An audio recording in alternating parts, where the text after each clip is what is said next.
Good evening all, and welcome back to Untold Fears.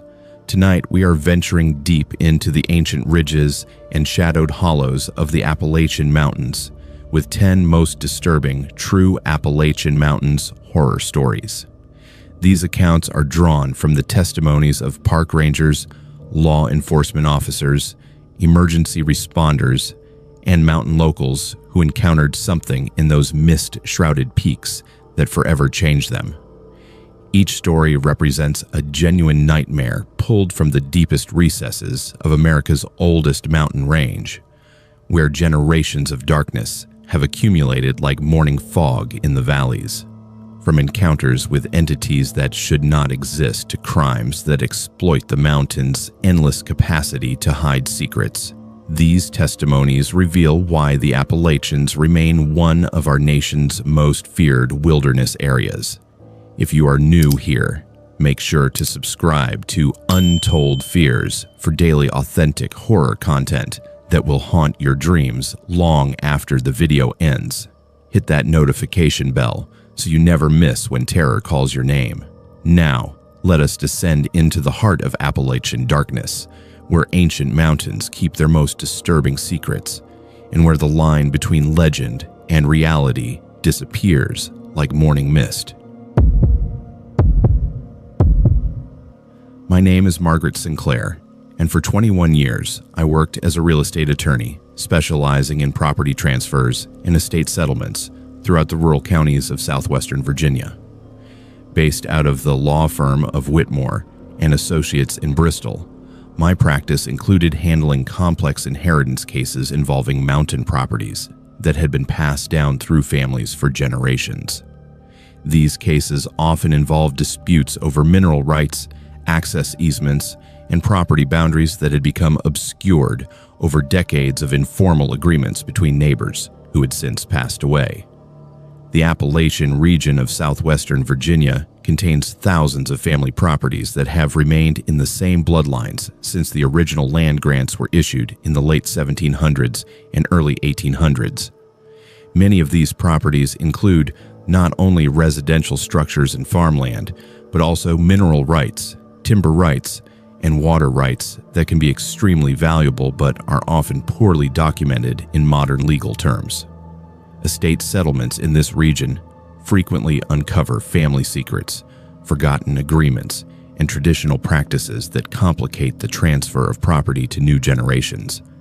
In the spring of 2020, I was contacted by Emberly Morrison, a 29-year-old marketing professional from Richmond, who had inherited property in the remote mountains of Wise County from a great-aunt she had never met. According to the estate documents, Emberly was the sole beneficiary of a 400-acre tract that included a 19th-century farmhouse, several outbuildings, and extensive forested land that bordered the Jefferson National Forest. The property had been in the Morrison family since 1823, when her ancestor had received it as part of a military land grant following service in the War of 1812. The unusual aspect of Emberly's inheritance was the series of restrictions and conditions that had been attached to the property deed by previous generations. The restrictions included prohibitions against certain activities on the land, requirements for maintaining traditional practices, and warnings about areas of the property that were to remain undisturbed. The legal language used to describe these restrictions was archaic and sometimes unclear, making it difficult to determine exactly what obligations Emberly would be assuming if she accepted the inheritance. According to the estate documents, the property restrictions had been added to the deed in 1889 by Emberly's great-great-grandmother, a woman named Sarah Morrison, who is described in family records as a practitioner of traditional mountain medicine and folk practices. The restrictions prohibited the cutting of certain trees, the disturbance of specific areas of the property, and the removal of stones from particular locations that were described only as sacred places without further explanation. The deed also included requirements for annual observances and ceremonies that were vaguely described but apparently considered essential for maintaining the integrity of the property. Amberly requested my legal opinion about whether these historical restrictions were still enforceable and what consequences she might face if she chose to ignore them.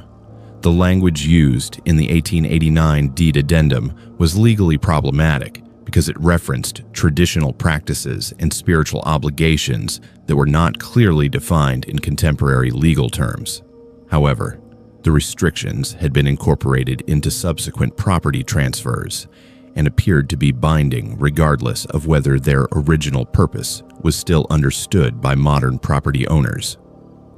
Before advising Amberly about her legal options, I decided to visit the inherited property to assess its current condition and determine whether the historical restrictions had any practical significance for modern property use. The journey to the Morrison family land required driving 40 miles from Bristol on increasingly remote mountain roads, with the final 8 miles consisting of a narrow dirt track that wound through dense forest and across several creek beds. The isolation of the property made it clear why the restrictions might have been considered necessary to protect areas that could be easily damaged by inappropriate activities. The Morrison homestead was located in a secluded valley surrounded by steep ridges that created a natural amphitheater effect. The main house was a 2-story log structure that appeared to be in remarkable condition, despite being over 200 years old, suggesting that it had been well maintained by successive generations of the Morrison family. Several outbuildings included a traditional smokehouse, root cellar, and what appeared to be a workshop or laboratory that contained equipment and supplies related to herbal medicine and traditional healing practices. The most striking feature of the property was a series of stone circles and other arrangements that had been constructed throughout the forested areas using local fieldstone and materials. These stone formations appeared to be very old and were positioned in locations that corresponded to natural features like springs, unusual rock outcroppings, and groves of ancient trees. The arrangements were clearly man-made, but followed patterns that seemed to reflect traditional knowledge about the spiritual significance of particular locations on the landscape. During my initial survey of the property, I encountered several local residents who had walked onto the Morrison land to speak with me about Amberly's inheritance. The visitors included elderly members of neighboring families who had grown up hearing stories about the Morrison family and their role in maintaining traditional practices that were important to the broader mountain community. These individuals expressed concern about what would happen to the property if Amberly chose to sell it or failed to honor the traditional obligations that had been maintained by previous generations. According to the local residents, the Morrison family had served as guardians of sacred sites and traditional practices that were connected to Cherokee spiritual traditions dating back to the pre-European settlement period. The stone circles and other formations on the property were not simply decorative features, but were active spiritual sites that required proper maintenance and seasonal observances to remain effective. The restrictions in the property deed were attempts to ensure that these obligations would continue to be met, even if future generations did not fully understand their significance. The neighbors explained that the Morrison family had possessed knowledge about herbal medicine, weather prediction, and spiritual practices that had been passed down through both their Scottish-Irish ancestry and their adoption of Cherokee traditions learned from indigenous families who had remained in the mountains after the majority of Cherokee were forced to relocate during the 1830s. This blended traditional knowledge had made the Morrison family important figures in the mountain community, with people traveling considerable distances to seek their assistance with medical problems, spiritual issues, and other challenges that could not be addressed through conventional means.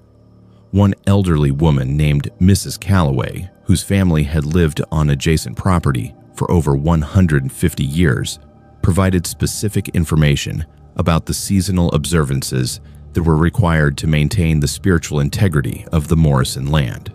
According to her knowledge, these observances included ceremonies at the spring and autumn equinoxes, the summer and winter solstices, and several other dates that corresponded to traditional Cherokee celebrations and agricultural cycles.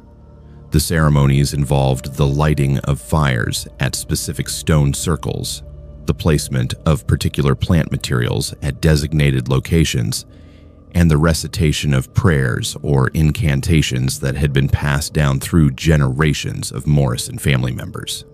Mrs. Calloway warned that failure to maintain these traditional observances could result in serious consequences for both the property and the broader mountain community. She described instances from family oral history when the ceremonies had been neglected or performed incorrectly, leading to crop failures, severe weather events, and other problems that affected everyone in the area.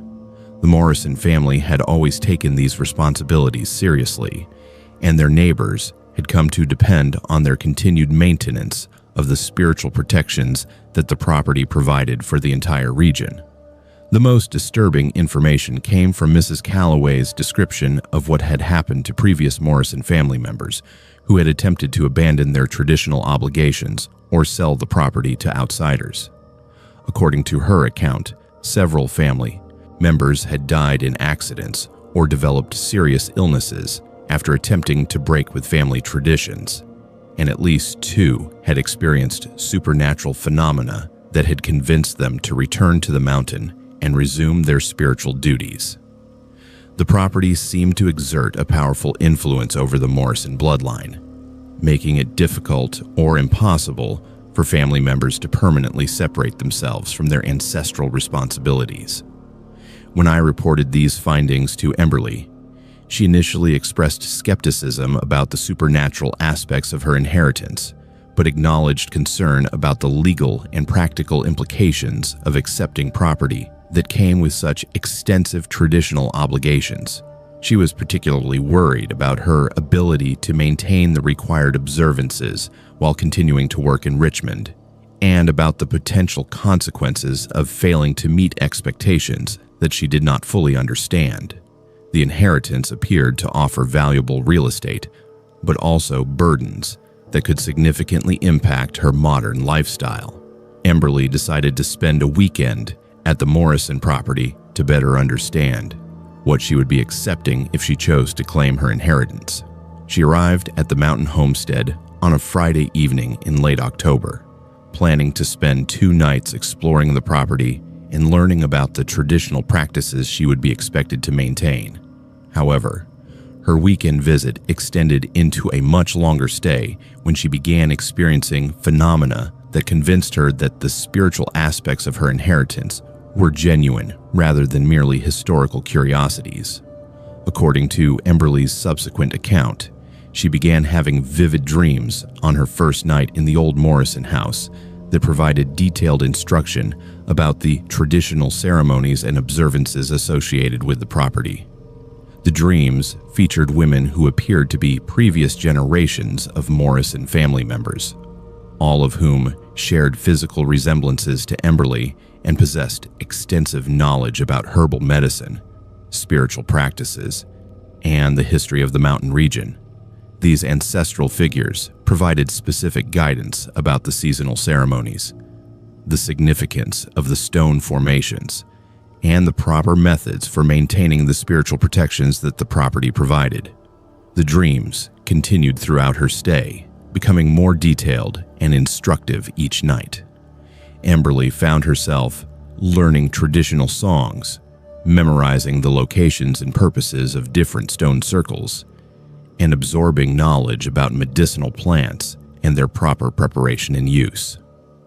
The information she received was far more comprehensive than anything that could have been learned from books or outside instruction, suggesting that she was accessing ancestral knowledge that had been preserved through supernatural means rather than conventional transmission between generations.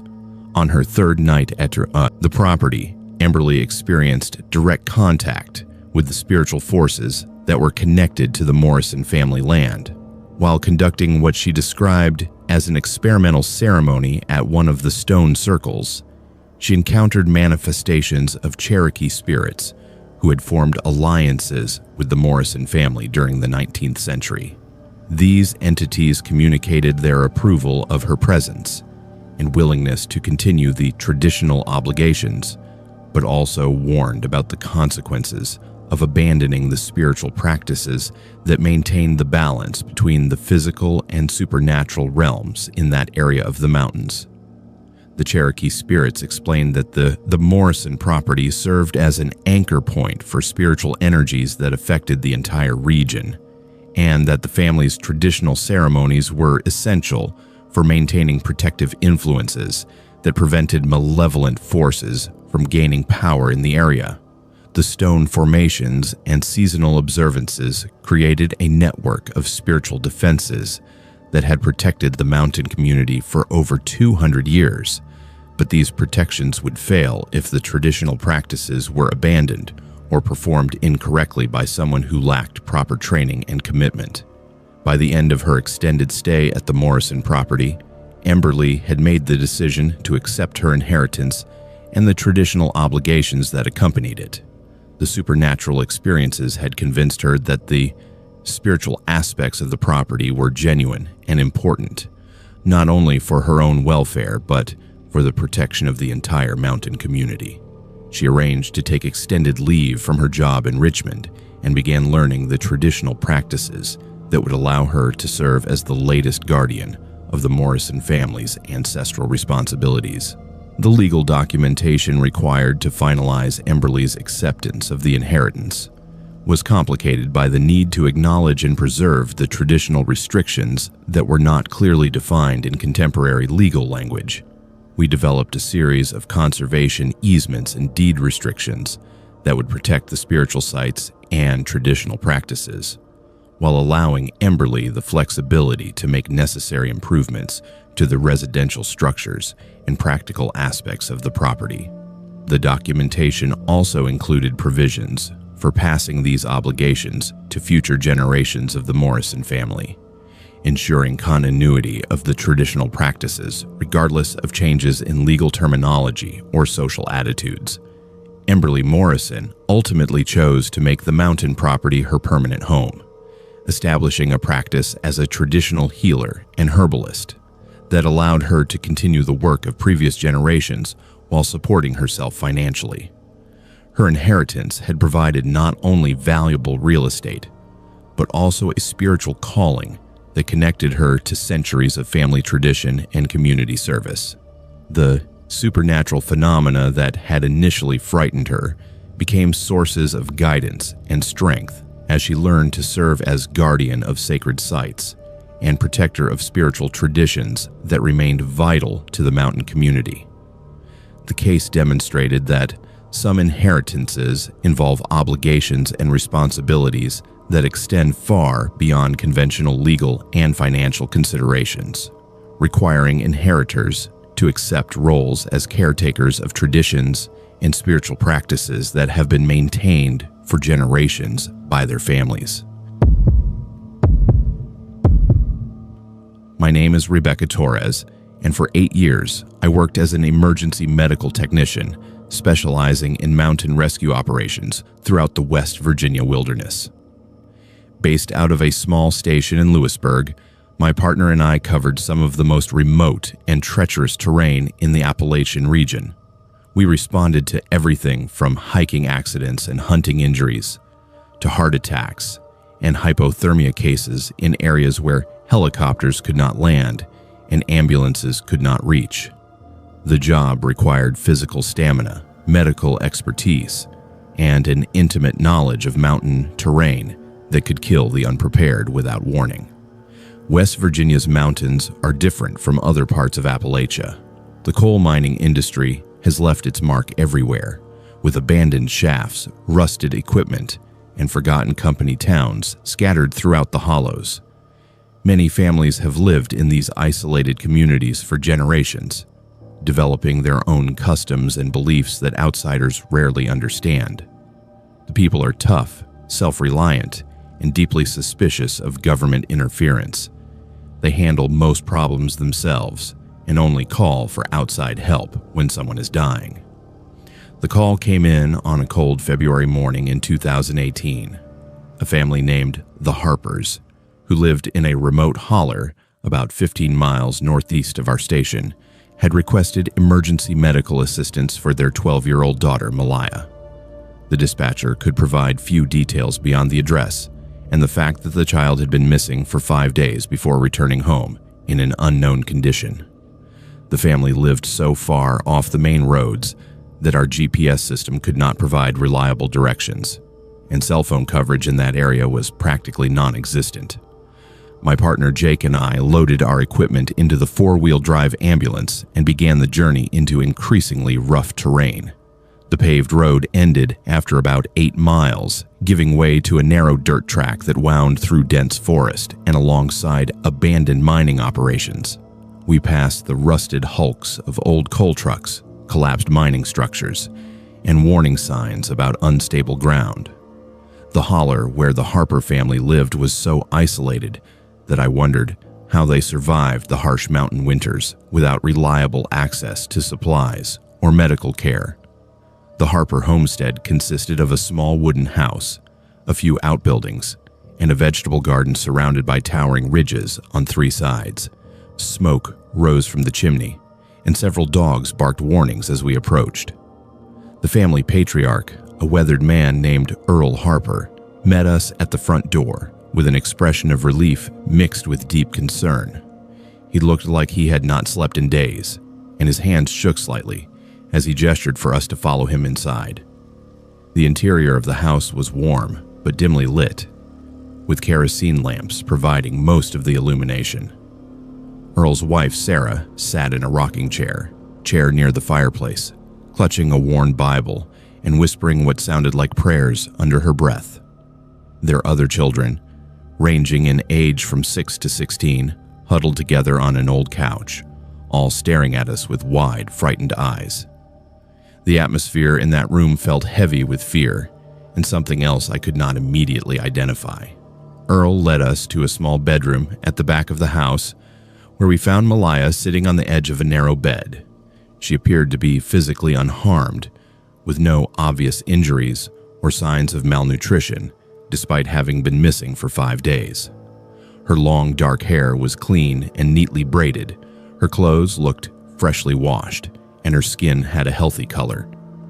She looked up when we entered and smiled, but something about that smile made my skin crawl. It was too wide, too knowing, and did not reach her eyes. I knelt beside the bed and began my standard medical assessment, checking her vital signs and asking basic questions about how she felt. Her pulse and blood pressure were normal. Her pupils responded appropriately to light, and she showed no signs of dehydration or exposure. When I asked her name, she answered clearly and correctly. When I asked about any pain or discomfort, she shook her head and continued smiling that unsettling smile. Everything should have indicated a healthy child who had somehow survived 5 days in the wilderness without serious harm. But as I continued the examination, increasingly disturbing details began to emerge. When I asked Malaya where she had been during her absence, she tilted her head slightly and said in a voice that sounded older than her 12 years, I was learning things about this family that I never knew before. The way she emphasized the word learning made it sound like a threat rather than an explanation. When I asked what she had eaten during those 5 days, she looked directly at her father and said, I know about the thing you buried behind the old barn, Daddy. The thing from when Sarah was carrying little Tommy. Earl Harper went pale and took a step backward, nearly stumbling into the doorway. Sarah's prayers became more urgent, and I could hear her whispering about cleansing and protection. The other children pressed closer together on their couch, and the youngest began to cry quietly. Whatever Malaya was referring to, it had struck at the heart of some family secret that was never meant to be spoken aloud. I continued my medical assessment while trying to make sense of what I was witnessing. Malia's physical condition remained completely normal, but her behavior grew more disturbing with each passing minute.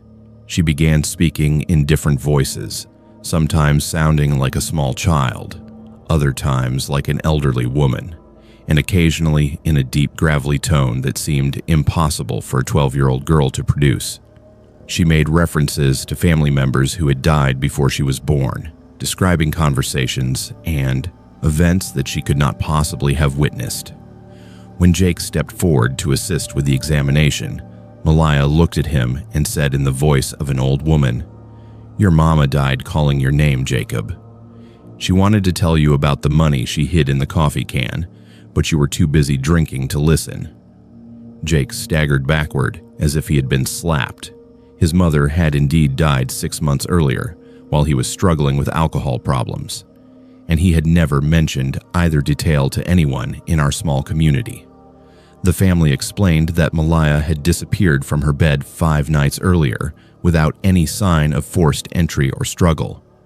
They had searched the surrounding forest for 2 days before contacting the sheriff's office, though the remote location meant that official search efforts were limited. Then she had simply reappeared that morning, walking up the front path as if she'd never been gone, but acting completely different from the quiet, shy child they knew.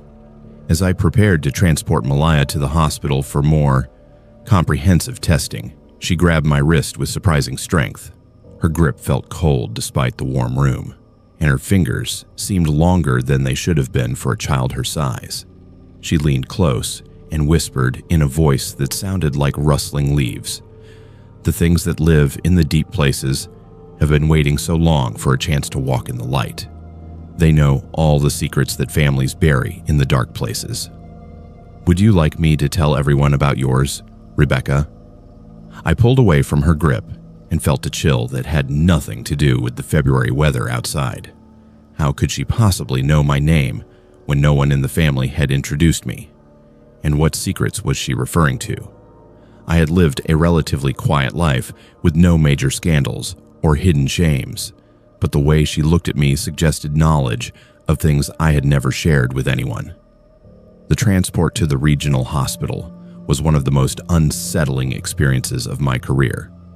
Malaya sat quietly in the back of the ambulance, occasionally humming old hymns in a voice that seemed to harmonize with itself in ways that should have been impossible. She would suddenly stop humming and make comments about people and places we were passing, demonstrating knowledge of local history and family connections that no 12-year-old should possess. When we passed the old Methodist church on Route 219, she said, "That's where Preacher Williams buried the collection money before he ran off with the organist's wife. It's still there under the third stone from the altar." At the hospital, the attending physician conducted a thorough examination that revealed nothing abnormal from a medical standpoint. Blood tests, neurological assessments, and psychological evaluations all came back within normal ranges. Malia answered questions appropriately when she chose to respond at all, though she continued to demonstrate unsettling knowledge about the hospital staff's personal lives. She told one nurse about a miscarriage the woman had never reported to anyone. She informed a doctor about financial problems that he thought he had kept secret from his colleagues. The hospital's psychiatrist interviewed Malia extensively, trying to determine if she was suffering from dissociative identity disorder, post-traumatic stress, or some other psychological condition that might explain her behavior. But her responses did not fit any standard diagnostic criteria. She was oriented to time and place, showed no signs of confusion or memory loss, and demonstrated appropriate cognitive function for her age. The only unusual aspect was her apparent knowledge of information that should have been impossible for her to obtain. After 3 days of observation and testing, the medical team could find no justification for keeping Malia hospitalized. Her physical health was perfect. Her mental state appeared stable despite the unusual behavior, and there were no signs of abuse or trauma. The family insisted on taking her home, and hospital policy required her release into their custody. The discharge papers noted behavioral changes following unexplained absence, but offered no treatment recommendations beyond follow-up care with a local counselor. I accompanied the family back to their remote hauler, partly out of professional obligation, and partly because I could not shake the feeling that something terrible was about to happen. The ride back was silent, except for Malia's occasional humming and cryptic comments about the landscape we passed. When we arrived at the Harper homestead, she walked into the house as if nothing unusual had occurred, leaving her family to stare after her with expressions of fear and confusion. That evening, I received a call from Earl Harper requesting immediate assistance. When Jake and I arrived at the house, we found the family gathered in the main room, all staring at Malia with expressions of absolute terror. She sat in the middle of the floor, no longer bothering to maintain her human appearance. Her limbs seemed too long for her body, bending at angles that should have been impossible. Her face shifted constantly between familiar features and something else entirely, something that had never been human at all. As we watched in horror, Malia shed what remained of her human disguise like a snake shedding its skin.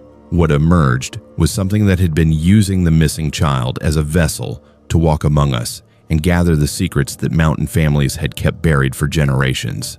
The real Malia, we realized with sickening certainty, had never come home at all. The thing that had worn her face smiled one last time before dissolving into shadow and disappearing through the cracks in the floorboards, leaving behind only the echo of voices that spoke secrets no living person should know. We never found any trace of the real Malia Harper, and I never returned to work in those mountains again. My name is Detective Sarah Patterson, and for 22 years, I worked with the North Carolina State Bureau of Investigation, specializing in cold case homicides throughout the western mountain region of the state. Based out of Asheville, my caseload included dozens of unsolved murders dating back decades, many involving victims who had disappeared in remote areas where evidence could remain hidden for years before being discovered by hunters or hikers. The mountainous terrain of western North Carolina provided countless opportunities for criminals to dispose of bodies and destroy evidence, while the transient population and limited law enforcement resources meant that many cases went unsolved for extended periods. The Appalachian foothills of North Carolina have always attracted people seeking to escape mainstream society, including researchers, artists, and alternative lifestyle advocates drawn to the region's natural beauty and cultural isolation. However, the same factors that make these mountains appealing to legitimate visitors also create opportunities for criminal enterprises that require privacy and minimal law enforcement interference. Drug trafficking, illegal prescription operations, and organized crime activities flourished in communities where poverty and limited economic opportunities made residents vulnerable to exploitation by criminal organizations. In the spring of 2019, I was assigned to reopen the 20-year-old murder case of Journey Campbell, a 24-year-old graduate student from Duke University who had been researching traditional Appalachian folk medicine in remote mountain communities.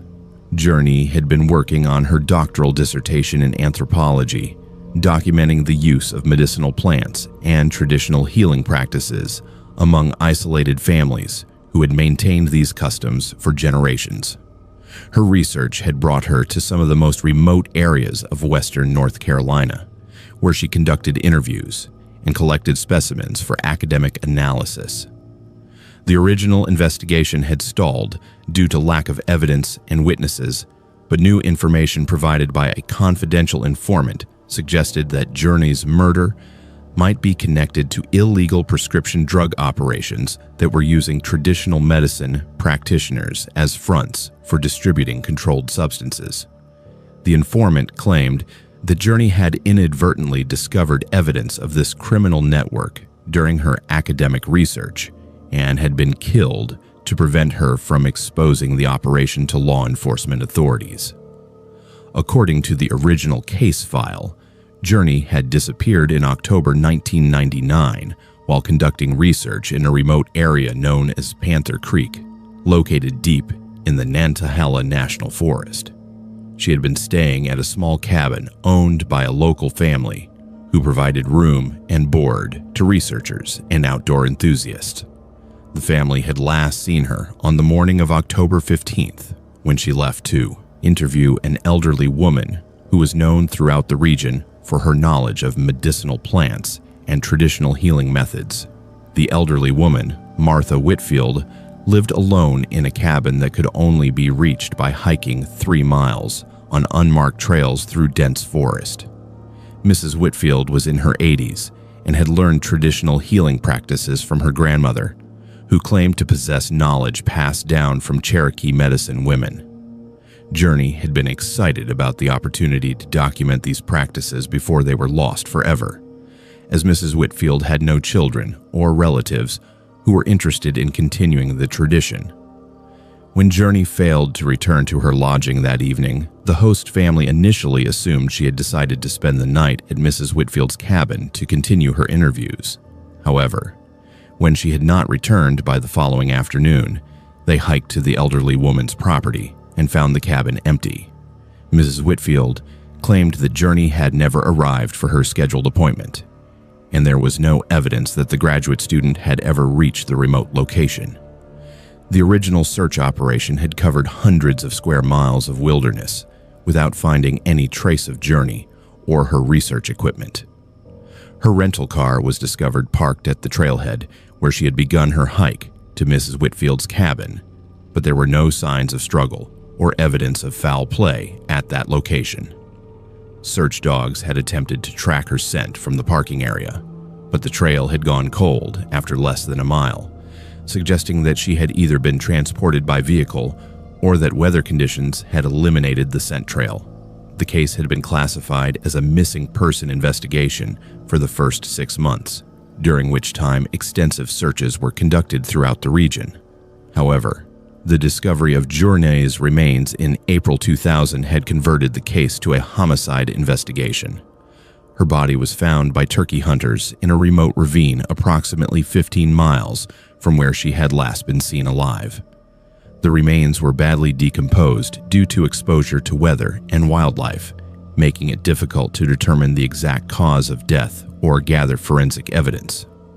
The autopsy had revealed evidence of blunt force trauma to the skull, indicating that Journey had been murdered rather than killed accidentally. However, the advanced state of decomposition meant that investigators could not determine whether she had been sexually assaulted or robbed, and there was no usable DNA evidence that could help identify her killer. The location where her body was found was so remote that it seemed unlikely she could have reached it on foot, suggesting that her killer had transported her there after the murder. The new information that prompted my investigation came from a federal drug enforcement operation that had uncovered evidence of prescription drug trafficking throughout western North Carolina.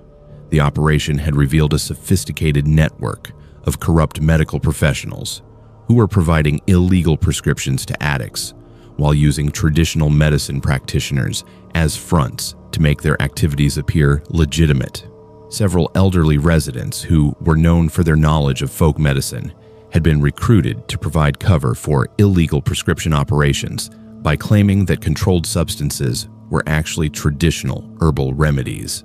According to my confidential informant, Journey Campbell had been documenting the medicinal plants and practices used by these traditional healers when she discovered evidence that some of them were involved in illegal prescription drug activities. Her academic research had included detailed interviews about the specific plants and preparation methods used for various ailments, information that would have exposed the fact that controlled substances were being distributed under the guise of traditional medicine. The criminal organization had decided that she posed an unacceptable threat to their operations and had arranged for her murder. The informant provided specific details about how the murder had been planned and executed, information that had never been released to the public and could only have come from someone with direct knowledge of the crime. According to this account, Journey had been lured to a meeting with someone claiming to be a traditional healer who possessed rare knowledge about Cherokee medicine practices. The meeting location was chosen because it was remote enough to ensure privacy while being accessible by vehicle for easy disposal of her body after the murder. I began my re-investigation by reviewing the original case files and identifying potential connections between the people Journey had interviewed and the prescription drug network that had been discovered by federal investigators. Several of the traditional medicine practitioners she had planned to interview were later arrested as part of the drug trafficking operation, suggesting that her research had indeed uncovered illegal activities that posed a threat to the criminal organization. The breakthrough in the case came when I discovered that Journey had hidden copies of her research notes and audio recordings in a location that had never been searched by the original investigators. Following information provided by her former roommate at Duke University, I located a storage unit where Journey had kept backup copies of all her academic work. The recordings contained detailed interviews with traditional healers who described not only their legitimate medicinal practices, but also their involvement in distributing controlled substances to addicts throughout the region. The most significant discovery was a recording made just days before Journey's disappearance, in which she documented her growing suspicions that some of the people she was interviewing were involved in illegal drug activities. She had begun to notice inconsistencies in their stories about traditional remedies, particularly regarding substances that seemed to match the effects of controlled medications rather than herbal preparations. The recording indicated that she planned to report her suspicions to law enforcement after completing additional research to confirm her theories. The audio evidence provided crucial information about the criminal network that had been responsible for Journey's murder, including names, locations, and specific details about their operations. However, most of the people mentioned in the recordings were already dead or serving lengthy prison sentences for drug trafficking convictions, making it difficult to build prosecutable cases against surviving members of the organization. The information did allow us to identify the specific individuals who had planned and carried out Journey's murder, though the passage of 20 years had eliminated most opportunities for successful prosecution. The investigation revealed that Journey Campbell had been murdered because her academic research had threatened to expose a sophisticated prescription drug trafficking operation that was generating millions of dollars in illegal profits throughout Appalachia. The criminal organization had been using traditional medicine practitioners as unwitting fronts while exploiting the cultural isolation and economic desperation of mountain communities to avoid detection by law enforcement. Journey's commitment to documenting authentic traditional healing practices had made her a threat to criminals who were using those same practices as cover for their illegal activities. Although we were able to solve the case and identify those responsible for Journey's murder, the passage of time and the deaths of key suspects meant that justice remained elusive. The criminal organization that had killed her had been dismantled by federal drug enforcement operations, but the specific individuals who had planned and executed her murder had escaped prosecution due to insufficient evidence and the statute of limitations on some charges. Journey's family finally received answers about what had happened to their daughter, but they were denied the satisfaction of seeing her killers brought to trial. The case highlighted the dangers faced by academic researchers who work in remote areas where criminal organizations operate beyond the reach of effective law enforcement. Journey Campbell had been conducting legitimate scholarly research when she inadvertently discovered evidence of illegal activities that threatened the profits and freedom of dangerous criminals. Her murder demonstrated the lengths to which organized crime networks will go to protect their operations from exposure, even when that exposure comes from innocent academic research rather than law enforcement investigation. The Journey Campbell case remains officially closed as solved but unprosecuted, a reminder that justice is not always possible even when the truth is finally revealed. Her research contributions to understanding traditional Appalachian medicine were eventually published posthumously by Duke University, ensuring that her academic work achieved the recognition it deserved despite the tragic circumstances that prevented her from completing it personally. My name is Agent Michael Harrison, and for 23 years I served with the Federal Bureau of Investigation, specializing in organized crime operations in rural Appalachian communities. Based out of the field office in Lexington, Kentucky, I worked cases that involved everything from drug trafficking and money laundering to violent crimes that exploited the isolation and poverty of mountain communities.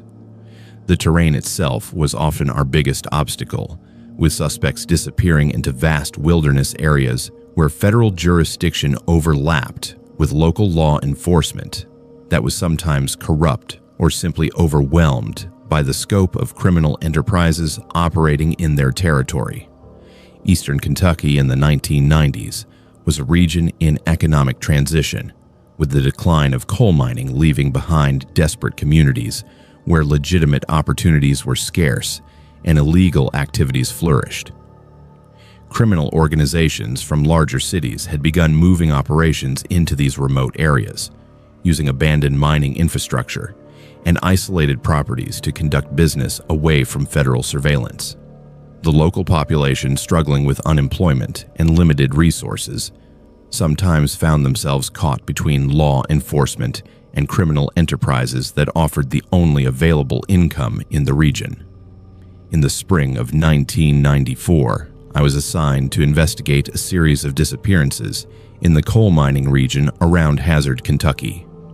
Over the course of 8 months, 12 people had vanished, without a trace, from small communities scattered throughout the mountains. The victims included entire families, single adults, and elderly residents, with no apparent connection except their proximity to abandoned mining operations and their involvement in reporting suspicious activities to local authorities. State police had initially treated the cases as separate incidents, but patterns in the disappearances suggested organized criminal activity rather than random violence. The breakthrough in the investigation came from an unexpected source, a 16-year-old local resident named Sincere Campbell, who lived with his grandmother in a remote holler called Blackwater Creek. Sincere was a quiet, intelligent boy who spent much of his time hunting and fishing in the mountains, developing an intimate knowledge of trails, abandoned structures, and hidden areas that most adults never explored. His familiarity with the terrain had allowed him to witness activities that criminal organizations assumed would remain unobserved in such isolated locations. According to Sincere's testimony, he had been hunting deer in a section of national forest near an abandoned coal preparation plant when he observed several vehicles arriving at the facility during daylight hours. The presence of multiple cars and trucks in an area that should have been deserted struck him as unusual, so he concealed himself in the tree line and watched the activities from a distance. What he witnessed over the course of several hours convinced him that he had stumbled upon a major criminal operation.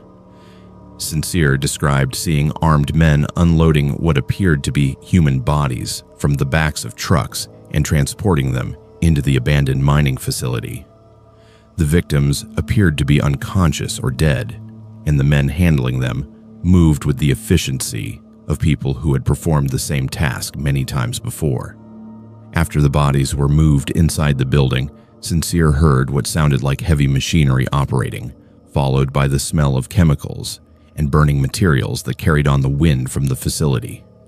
The teenager's account suggested that criminal organizations were using abandoned mining infrastructure as disposal sites for victims of their operations.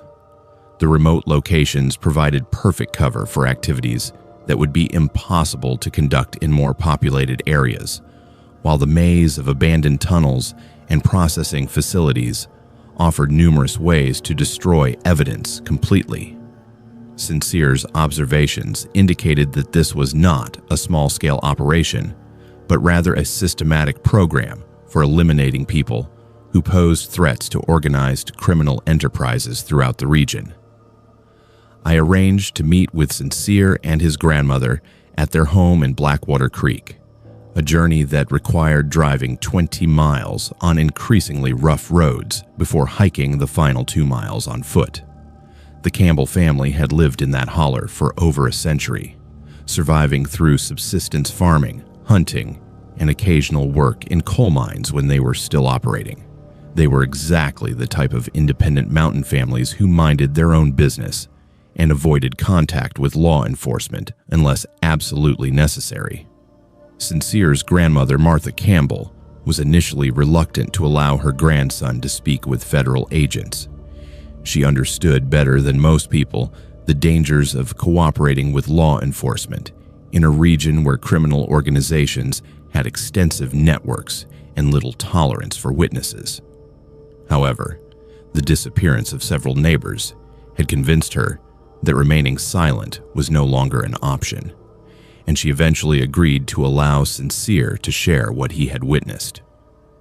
The information Sincere provided was detailed and credible, matching intelligence we had gathered from other sources about organized crime operations in the region. He was able to describe the make and model of vehicles used by the criminal organization, provide accurate directions to the abandoned mining facility, and recall specific details about the timing and duration of activities he had observed. His testimony was exactly the type of eyewitness evidence we needed to obtain federal warrants and launch a comprehensive investigation of the criminal network. However, our investigation was complicated by the fact that the criminal organization had infiltrated local law enforcement and government agencies. Several sheriff's deputies, county officials, and even judges were suspected of taking bribes to protect criminal operations from interference. This corruption meant that traditional law enforcement approaches were compromised, and we had to conduct our investigation using federal resources while avoiding contact with potentially corrupt local officials.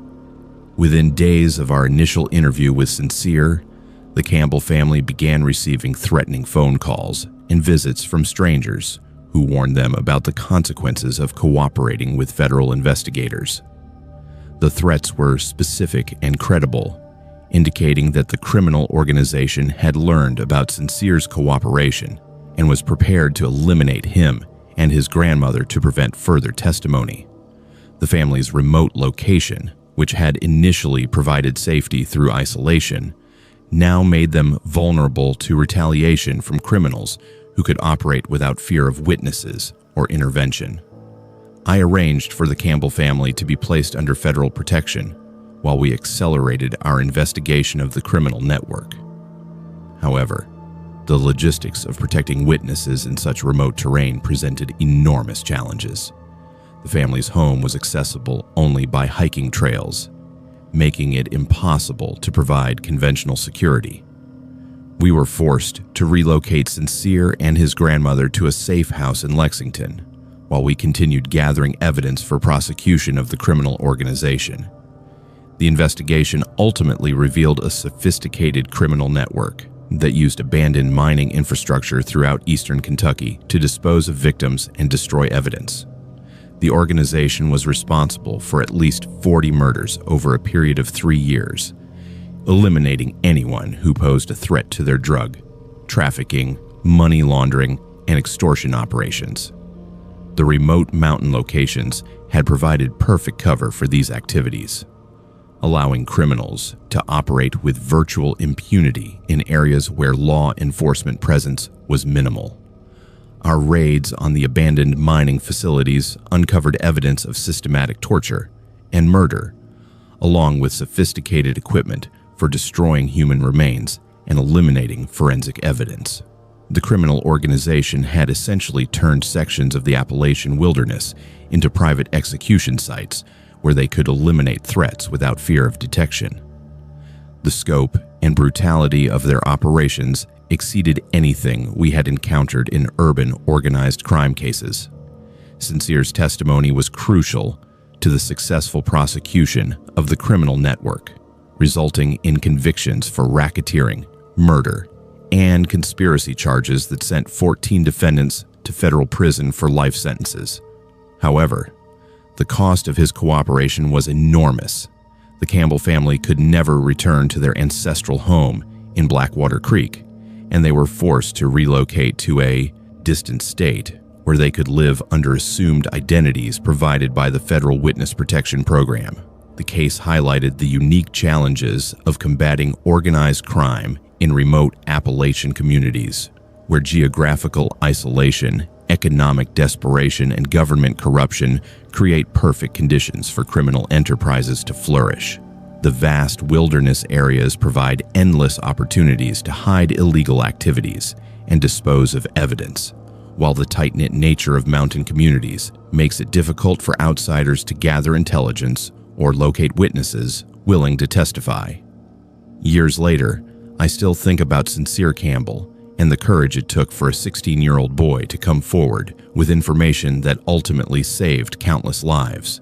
His willingness to cooperate with federal investigators, despite the obvious risks to himself and his family, demonstrated the kind of moral courage that is rare at any age.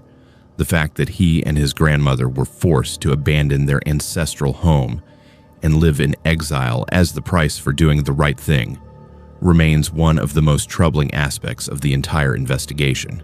The criminal organization we dismantled was eventually replaced by other groups that continue to exploit the isolation and poverty of Appalachian communities for their illegal operations. The mountains that provided sanctuary for generations of honest families struggling to make a living have also become refuge for predators who understand that vast wilderness areas and corrupt local officials create opportunities for crimes that would be impossible in more populated regions.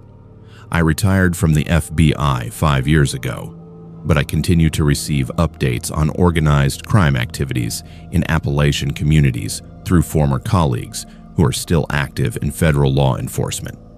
The patterns remain depressingly consistent. Criminal organizations use remote mountain locations to conduct activities that require isolation from law enforcement and civilian witnesses, while local residents who discover these operations face impossible choices between their own safety and their civic duty to report crimes.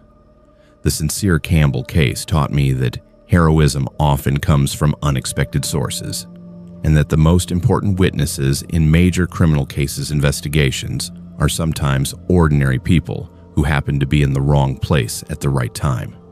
It also demonstrated the enormous personal costs that courageous individuals and their families must bear when they choose to cooperate with law enforcement in communities where criminal organizations have extensive power and little tolerance for interference. My name is Trooper Daniel Morrison, and for 18 years I served with the Virginia State Police, specializing in criminal investigations in the remote mountain regions of southwestern Virginia. My patrol territory covered some of the most isolated and lawless areas in the Appalachian region, where drug trafficking, illegal weapon sales, and human trafficking operations flourished in communities that were hours away from the nearest law enforcement backup. The mountainous terrain provided perfect cover for criminal enterprises that required isolation from federal surveillance, while the economic desperation of local residents created a steady supply of both victims and unwilling participants in illegal activities. The mountains of southwestern Virginia are among the most rugged in the entire Appalachian chain, with steep ridges, deep hollows, and vast wilderness areas that have remained largely unchanged since the first European settlers arrived centuries ago. Coal mining has left its mark on the landscape, but much of the region remains pristine forest, broken only by narrow mountain roads and isolated homesteads where families have lived for generations. The combination of natural beauty and extreme isolation has always attracted people seeking to escape civilization, including those whose reasons for hiding involve serious criminal activity. In the autumn of 2017, I received information about suspicious activities in a remote section of the Jefferson National Forest from an unlikely source, a local hunter named Crew Daniels, who had been tracking deer in an area known as Copper Ridge. Crew was a 34-year-old construction worker who supplemented his income by hunting during deer season and guiding occasional hunting parties through the more challenging terrain. He had grown up in these mountains and knew every trail, creek, and abandoned structure within a 50-mile radius of his family's property. According to Crew's initial report, He had been hunting alone in a section of national forest that was rarely visited by other hunters due to its remoteness and difficult access. The area could only be reached by hiking 6 miles from the nearest Forest Service road, making it attractive to serious hunters seeking trophy deer, but impractical for casual outdoor enthusiasts. Crew had been using the area for over 15 years and had never encountered any other people during his hunting trips, which was exactly why he preferred it. On this particular morning, Crew had been tracking a large buck when he noticed evidence of recent human activity in an area where he had never seen signs of other people. Fresh tire tracks led to a cleared area near an abandoned mining operation, and several temporary structures had been erected among the trees. The buildings appeared to be prefabricated storage units and trailer-like structures that had been transported to the site and camouflaged with branches and tarps to make them difficult to spot from the air. Crew's hunting instincts told him to avoid the area and report what he had seen to authorities, but his curiosity got the better of him.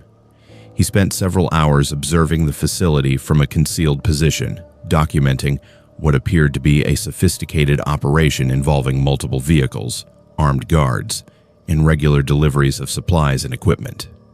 The level of security and organization suggested something far more serious than illegal drug production or weapons storage. What convinced Crew that he had discovered something truly dangerous was the arrival of a truck containing what appeared to be human cargo. From his position in the tree line, he watched as armed men unloaded approximately a dozen people from the back of a covered truck. The individuals appeared to be young women and children who were obviously being held against their will based on their restraints and the way they were handled by their captors. They were herded into one of the temporary structures and secured with chains and padlocks that indicated long-term imprisonment. Crew realized that he had stumbled upon a human trafficking operation, using the abandoned mining infrastructure to hold victims before transporting them to other locations. The remote setting provided perfect cover for activities that would be impossible to conduct in more populated areas, while the network of abandoned mining roads and tunnels offered multiple escape routes if law enforcement ever discovered the facility. The scope and sophistication of the operation suggested involvement by organized criminal networks rather than local criminals acting independently. After documenting as much as he could safely observe, Crew hiked back to his vehicle and drove directly to the nearest state police post to report what he had witnessed. However, his decision to come forward immediately put him in mortal danger from criminal organizations that were prepared to eliminate anyone who threatened their operations. Within hours of filing his report, Crew began receiving threatening phone calls, warning him to recant his testimony and avoid any further cooperation with law enforcement. The threats escalated quickly when Crew refused to back down from his story. Unknown individuals began surveilling his home and workplace, following him during his daily activities and making their presence known in ways designed to intimidate him into silence. His truck tires were slashed, his hunting equipment was stolen from his locked garage, and threatening messages were left at his job site, warning him about the consequences of continued cooperation with state police investigators. I arranged to meet with Crew at a secure location to discuss his observations and develop a plan for investigating the trafficking operation he had discovered. However, our meeting was compromised before it could take place. Crew contacted me by phone from a remote location to report that his home had been surrounded by armed men who were waiting for him to return. He had spotted the surveillance from a distance and avoided walking into what would certainly have been a fatal trap. The situation deteriorated rapidly when Crew realized that the criminal organization had infiltrated local law enforcement agencies and possibly state police communications as well. Information about his cooperation with our investigation had been leaked to the traffickers within hours of our initial contact, suggesting that they had sources inside law enforcement who were providing intelligence about ongoing investigations. This corruption meant that conventional approaches to witness protection were compromised, and that Crew's life was in immediate danger. Rather than surrender or flee the area, Crew made the decision to use his intimate knowledge of the mountain terrain to conduct a guerrilla campaign against the trafficking operation.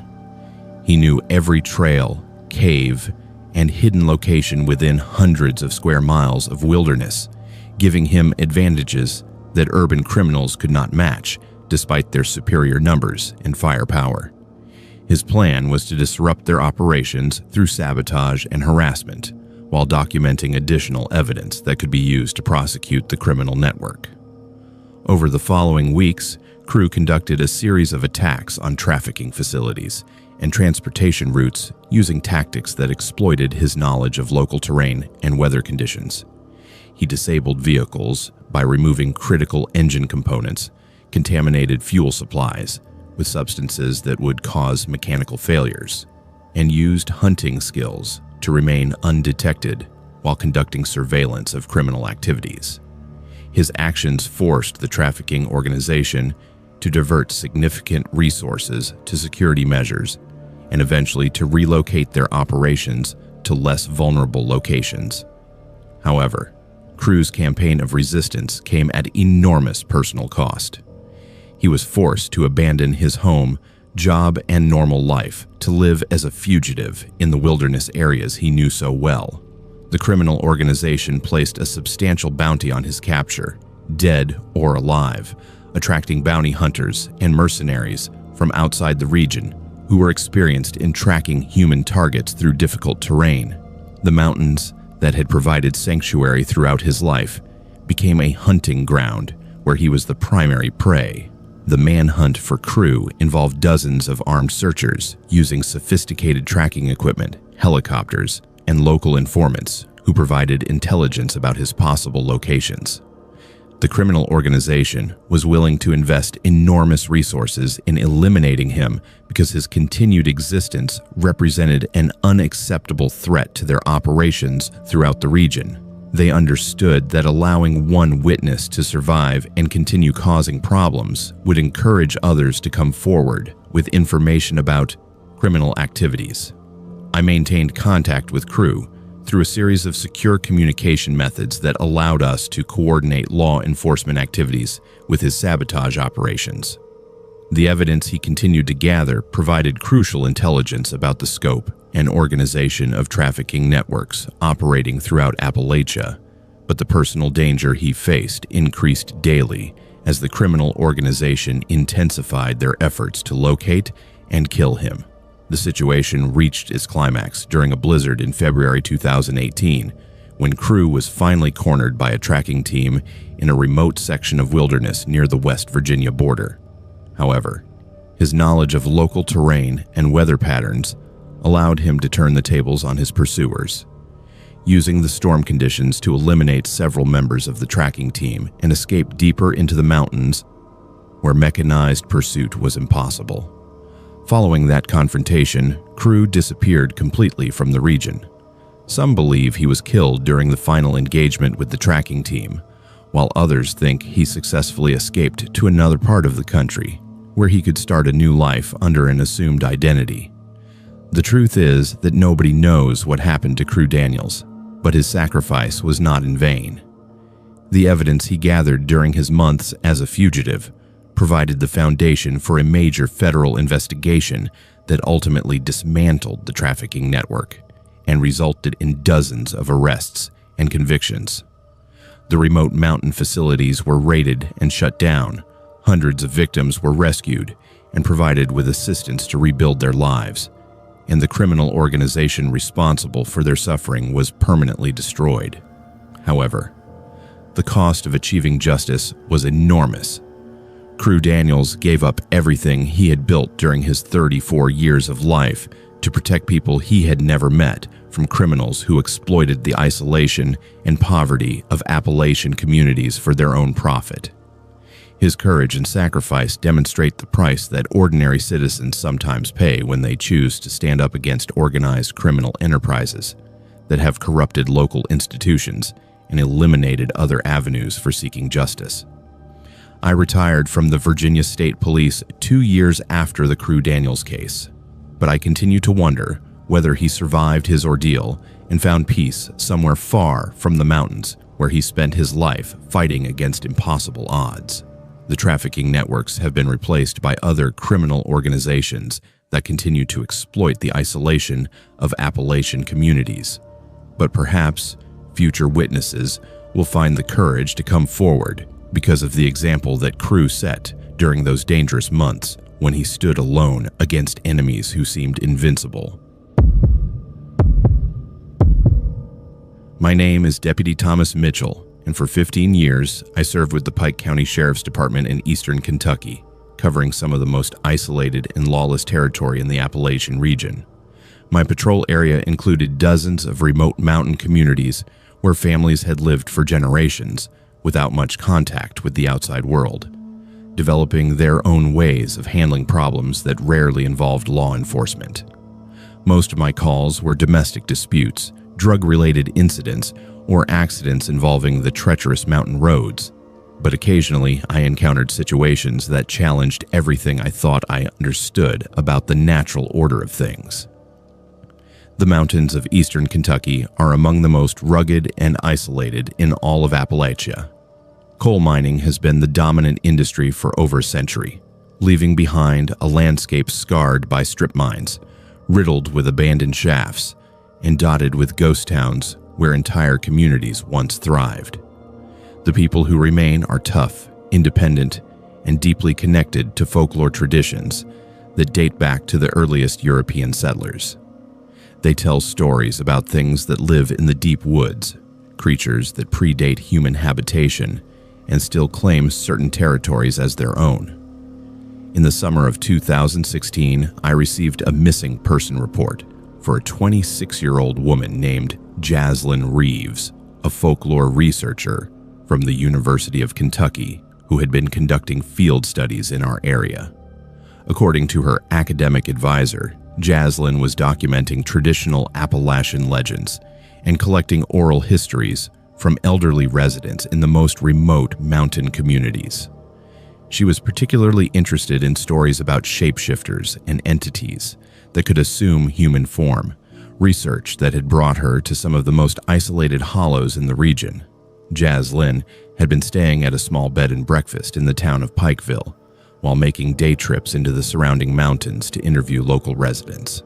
The owner of the establishment reported that she had left 3 days earlier to visit a community called Bent Ridge, a cluster of homes located deep in the national forest, where several families claimed to have encounters with creatures they called the Old Things. She'd been expected back that same evening, but never returned, and attempts to reach her by cell phone were unsuccessful due to poor coverage in that area. I began my investigation by driving to Bent Ridge, a journey that required nearly 2 hours on increasingly primitive roads. The final approach was little more than a logging trail that wound through dense forest and alongside steep ravines, where a single mistake could send a vehicle tumbling hundreds of feet down the mountainside. The community itself consisted of 5 modest homes clustered around a small creek, with no electricity, running water, or telephone service. The residents relied on wood stoves for heat, hand pumps for water, and generators for the occasional use of modern appliances. The patriarch of the community was a man named Silas Combs, whose family had lived in that holler for over 150 years. He was in his 70s, weathered by decades of hard mountain living, and possessed the kind of deep knowledge about local folklore that Jaslyn had come to study. When I asked about her visit, his expression grew troubled, and he glanced toward the tree line as if expecting something to emerge from the shadows. According to Silas, Jaslyn had arrived on Tuesday afternoon and spent several hours interviewing him and other family members about their encounters with shape-shifting entities.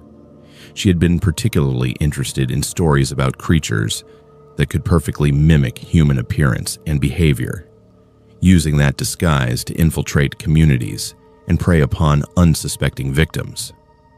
The interviews had gone well, but as evening approached, Silas had warned her not to travel the mountain roads after dark, especially alone. Jaslyn had ignored his warnings, insisting that she needed to return to Pikeville that night to review her notes and prepare for additional interviews the next day. She had loaded her equipment into her small SUV and driven away just as the sun was setting behind the western ridges. That was the last time anyone in the community had seen her, though several residents reported hearing unusual sounds in the forest that night, including what sounded like a vehicle accident, followed by strange calls and cries that did not sound entirely human. I organized a search operation that included volunteer firefighters, experienced hunters from the local community, and a tracking dog borrowed from the state police. We began at Bent Ridge and worked our way along the route Jaslyn would have taken back toward the main road, looking for any sign of her vehicle or evidence of an accident. The terrain was challenging, with thick forest, steep slopes, and numerous ravines where a car could disappear completely from view. On the second day of searching, we found Jaslyn's SUV at the bottom of a deep ravine, about 5 miles from Bent Ridge. The vehicle had apparently left the narrow mountain road, crashed through a stand of trees, and rolled several times before coming to rest upside down against a large boulder. The damage was extensive, and it seemed impossible that anyone could have survived such a violent crash. However, when we examined the wreckage, we found no trace of Jaslyn's body. The absence of human remains was puzzling but not unprecedented in mountain accidents. Bodies could be thrown from vehicles during rollovers, carried away by wild animals, or hidden by dense vegetation. We expanded the search perimeter and spent 3 more days combing the surrounding forest, but found no sign of Jaslyn or her equipment. Her laptop, camera, and research notes had all vanished along with her body, as if she had simply evaporated at the moment of impact. After a week of intensive searching with no results, I was forced to scale back active operations while keeping the case open. The official report listed Jaslyn Reeves as missing and presumed dead, the victim of a single vehicle accident on treacherous mountain terrain. Her family was notified, and the university began the process of completing her research using the materials she had submitted before her final trip to Bent Ridge. 3 weeks later, everything changed. I was on routine patrol when I received a radio call about a disturbance at a small grocery store in the town of Elkhorn, about 20 miles from where Jaslyn had disappeared. The store owner reported that a woman was acting strangely, frightening customers with inappropriate comments and unsettling behavior. When I arrived at the scene, I was shocked to find Jaslyn Reeves standing in the cereal aisle, apparently unharmed and in good physical condition. She looked exactly as I remembered from the missing person photographs, with the same auburn hair, green eyes, and distinctive facial features. Her clothes were clean and appeared new, though she carried no purse or identification.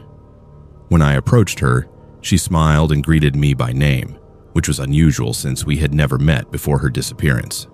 She claimed to have no memory of the past 3 weeks, saying only that she had been resting and was now ready to continue her research. I transported Jaslyn to the county hospital for medical evaluation, following standard protocol for any missing person found after an extended absence. The examining physician found her to be in excellent health, with no injuries consistent with a serious vehicle accident and no signs of dehydration, malnutrition, or exposure. Her blood work was normal, her vital signs were stable, and she showed no evidence of trauma or abuse. From a medical standpoint, she appeared to be a healthy young woman who had simply taken an unexpected vacation. However, several aspects of her behavior troubled me deeply. Her speech patterns seemed different from the recordings I had heard of her interviews with local residents. She spoke in a flatter, more emotionless tone that lacked the enthusiasm and curiosity that had characterized her academic work. Her facial expressions appeared forced and unnatural, as if she was consciously trying to remember how human emotions should look. Most disturbing of all, she demonstrated knowledge about people and events in the local community that she should not have possessed. When I questioned her about her research, Jaslyn provided detailed information about families and incidents that had never been part of her official interviews. She knew about domestic violence situations that had never been reported to law enforcement. She described illegal activities that were known only to the perpetrators and their immediate families. She spoke about old feuds, hidden relationships, and buried secrets with the casual familiarity of someone who had lived in the community for decades. I contacted the University of Kentucky to verify Jaslyn's identity and academic status. Her advisor confirmed that she was indeed their doctoral student and that her research focused on Appalachian folklore. But he expressed concern about recent changes in her communication style. Her emails had become increasingly bizarre, filled with references to local customs and beliefs that did not appear in any published literature. She had also submitted research notes that contained information about specific families and individuals that seemed impossible for an outsider to obtain.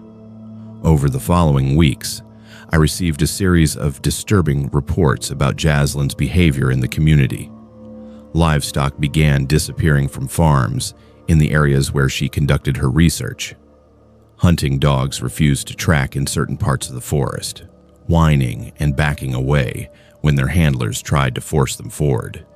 Several residents reported seeing a woman matching Jaslyn's description moving through the woods at night with a strange gliding gait that seemed to cover ground impossibly quickly. Most unsettling were the accounts from people who had interacted with Jaslyn directly. A gas station attendant reported that she had paid for fuel with cash that felt cold to the touch and seemed to dissolve in his hands within hours of the transaction. A diner waitress said that Jaslyn had ordered raw meat and become agitated when told it needed to be cooked before serving.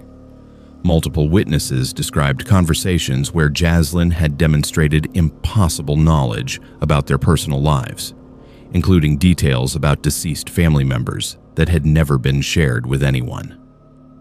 The situation came to a head on a cold October evening when I responded to a call about a disturbance at the Bent Ridge community where Jaslyn had originally disappeared. Silas Combs had contacted the sheriff's office through a neighbor with a satellite phone, reporting that something was stalking his family and killing their animals. When I arrived at the scene, I found the old man barricaded inside his home with his remaining family members, all armed and clearly terrified.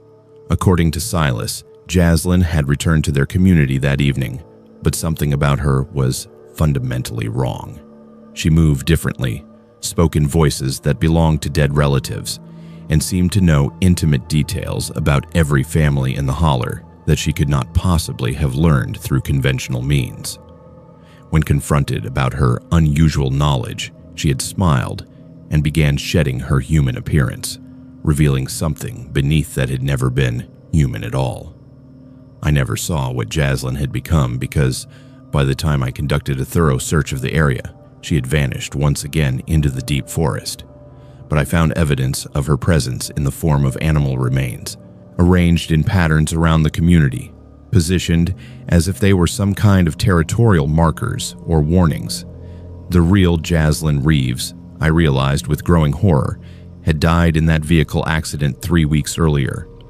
What had been walking among us since then was something else entirely, something that had assumed her identity and used it to hunt in the very communities she had come to study.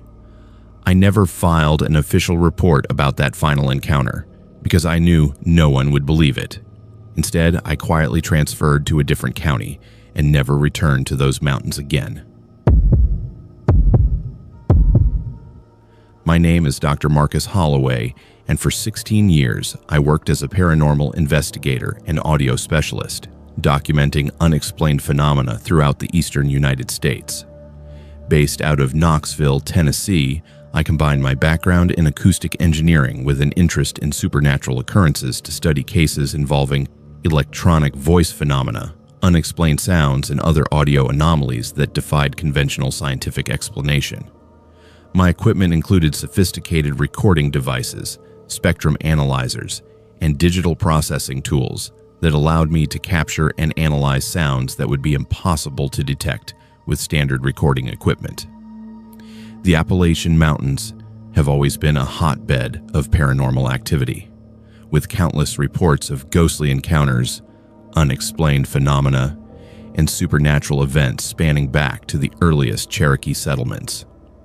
The combination of ancient geological formations, tragic historical events, and isolated communities has created an environment where the boundary between the living and the dead seems particularly thin.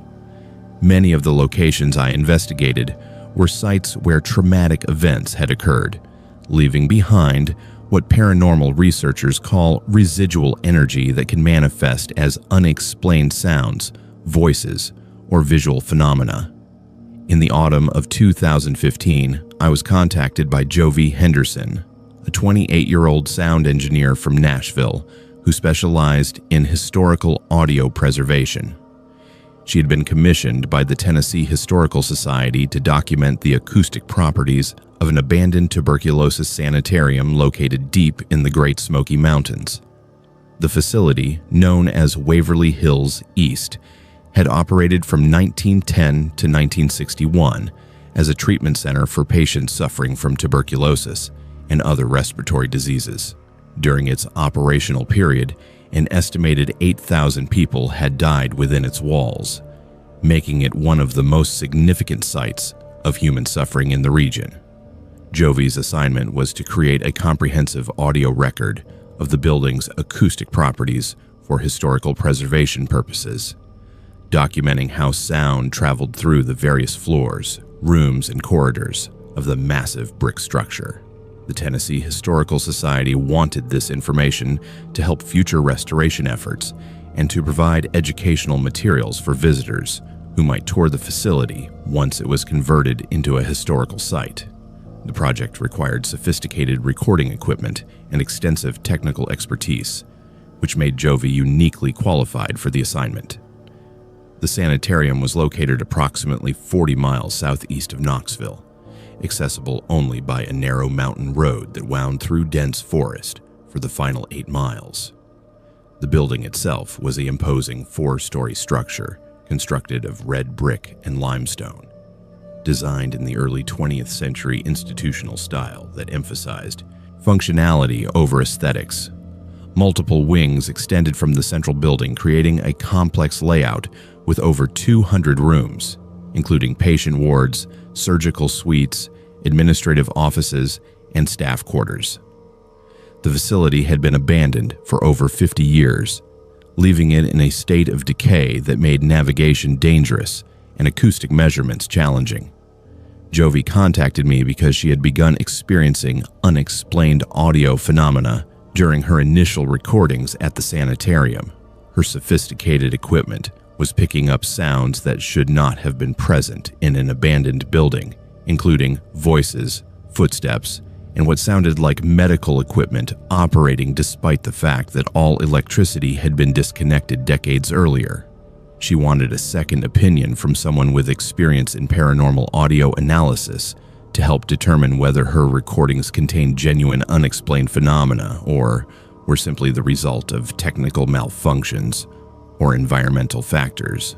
I agreed to accompany Jovi on her next visit to the sanitarium, bringing my own recording equipment and analysis tools to conduct an independent investigation of the audio phenomena she had documented. We arranged to spend 3 days at the facility, systematically recording in different areas while documenting any unusual sounds or voices that our equipment might detect. The isolated location meant that we would be camping on the grounds, using battery-powered equipment and generators to support our investigation without outside interference. The first day of recording proceeded normally, with Jovi conducting her acoustic measurements, while I monitored for any unusual audio phenomena. The building's deteriorated condition created numerous natural sounds, including settling timbers, wind through broken windows, and small animals moving through the structure. However, by late afternoon, our equipment began detecting sounds that could not be explained by environmental factors or structural decay. The first unexplained recording occurred in what had been the children's ward on the second floor. While Jovi was testing acoustic properties in an empty room, my equipment detected what sounded like children's voices singing a lullaby in the corridor outside. The voices were clear enough to make out individual words and melodies, but there were no children anywhere in the building or surrounding area. When we investigated the corridor where the voices had originated, we found no evidence of any living presence that could have produced the sounds. Over the following hours, similar phenomena occurred throughout the building with increasing frequency and clarity. We recorded conversations between what sounded like medical staff discussing patient treatments, despite the fact that the building had been empty for decades. The voices used medical terminology and treatment protocols that were consistent with tuberculosis care from the early 20th century, including references to procedures and medications that were no longer in use by modern medicine. The most disturbing recordings came from the building's basement, which had housed the morgue and embalming facilities during the sanitarium's operational period. Our equipment detected sounds of what appeared to be embalming procedures in progress, including the operation of pumps and other equipment that had been removed from the building decades earlier. Voices in the recordings discussed the preparation of bodies for burial, using technical language that suggested extensive knowledge of mortuary procedures from the tuberculosis era. Jovi's professional recording equipment was far more sophisticated than my paranormal investigation gear, allowing her to capture sounds with exceptional clarity and frequency range. Her recordings revealed details that would have been impossible to detect with standard equipment, including whispered conversations, background sounds, and ambient audio that painted a complete picture of the sanitarium as it would have sounded during its operational period. The quality of the recordings was so high that individual voices could be distinguished, and conversations could be followed from room to room. What made the recordings particularly compelling was their historical accuracy. The voices discussed specific medical procedures, referenced doctors and staff members who had actually worked at the facility, and described daily routines that matched historical records of how tuberculosis sanitariums operated in the early 20th century. This level of historical detail suggested that the phenomena we were documenting represented more than random paranormal activity, but rather some form of residual memory embedded in the building itself. On the second night of our investigation, the audio phenomena began to take on a more interactive quality. Instead of simply recording residual sounds from the past, we began to detect voices that seemed to be responding to our presence and activities. When Jovi would announce her acoustic tests, voices would comment on her procedures or offer suggestions about better locations for recording. The interaction suggested that whatever was producing these sounds possessed awareness of current events and could engage with living people in real time. The most significant breakthrough occurred when one of the voices began providing specific information about recent events that would have been impossible for historical residual phenomena to know. A voice identifying itself as Dr. Margaret Thornton, who had been the chief medical officer at the sanitarium from 1923 to 1942, began warning us about dangerous conditions in the building that posed immediate threats to our safety. She provided detailed information about structural weaknesses, areas where the floor might collapse, and sections of the building where toxic mold had created health hazards. Following Dr. Thornton's warnings, we discovered that several areas she had specifically mentioned were indeed structurally unsound and potentially dangerous. Her advice helped us avoid serious injury and may have saved our lives when she warned us away from a section of the third floor where the support beams had rotted through, creating a collapse hazard that was not visible from our position. The accuracy of her information convinced us that we were dealing with more than residual paranormal activity, but rather conscious entities that retained awareness and intelligence from their time at the sanitarium. The final day of recording produced the most disturbing revelations. Dr. Thornton and several other voices began describing current activities in the surrounding mountains that posed immediate danger to living people. They provided detailed information about criminal activities, including locations where bodies had been buried, and ongoing operations that threatened the safety of anyone who might stumble upon them accidentally. The voices seemed particularly concerned about protecting us from dangers that existed in the present day, rather than historical threats from the sanitarium's operational period. According to the voices in our recordings, the abandoned sanitarium was being used as a meeting point and temporary shelter by criminal organizations that exploited its remote location and local reputation for supernatural activity to avoid detection. The entities that remained in the building were aware of these activities and were trying to warn legitimate visitors about the dangers they might encounter. Dr. Thornton specifically mentioned that armed men had been using the basement facilities for purposes that she would not describe in detail, but that posed serious threats to anyone who might discover their activities. The warnings proved to be accurate when we encountered evidence of recent human activity in areas of the building that should have been undisturbed for decades. Fresh tire tracks, discarded food containers, and other signs of contemporary use indicated that living people had been using the facility regularly despite its reputation as a haunted location. The discovery of this evidence, combined with the specific warnings we had received from the recorded voices, convinced us that we needed to leave the area immediately and report our findings to law enforcement. As we packed our equipment and prepared to depart, Dr. Thornton's voice provided one final warning about our safety. She advised us to vary our route back to the main road and to avoid stopping at any location where other vehicles might be present. Her warning proved prophetic when we discovered that our original planned route had been blocked by vehicles that appeared to be conducting surveillance of the area.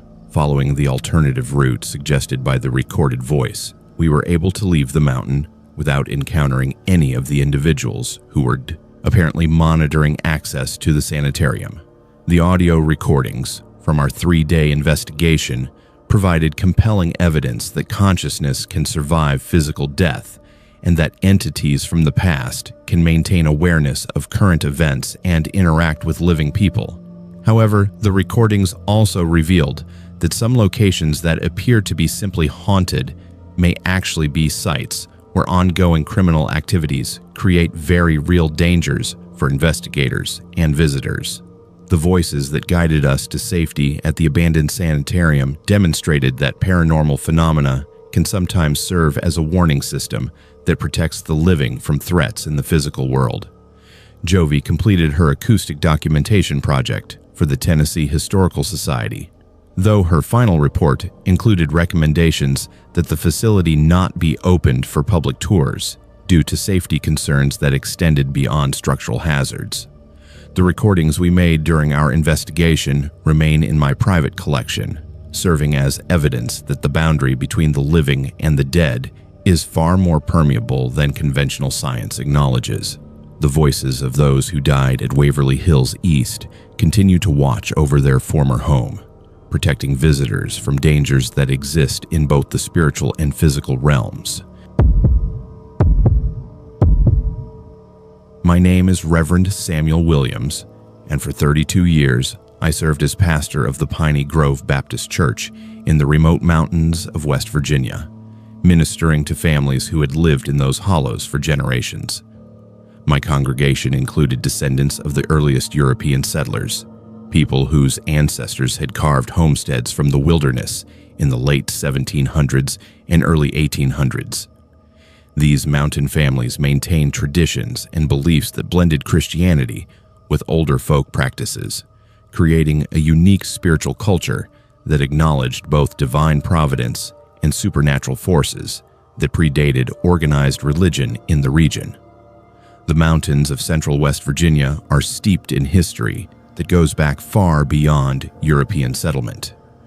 Cherokee hunting parties had traveled these ridges for centuries before white settlers arrived, and the area had witnessed countless conflicts between different tribes competing for hunting territory. During the Civil War, these same mountains became a battleground where Union and Confederate forces fought desperate skirmishes for control of strategic passes and supply routes.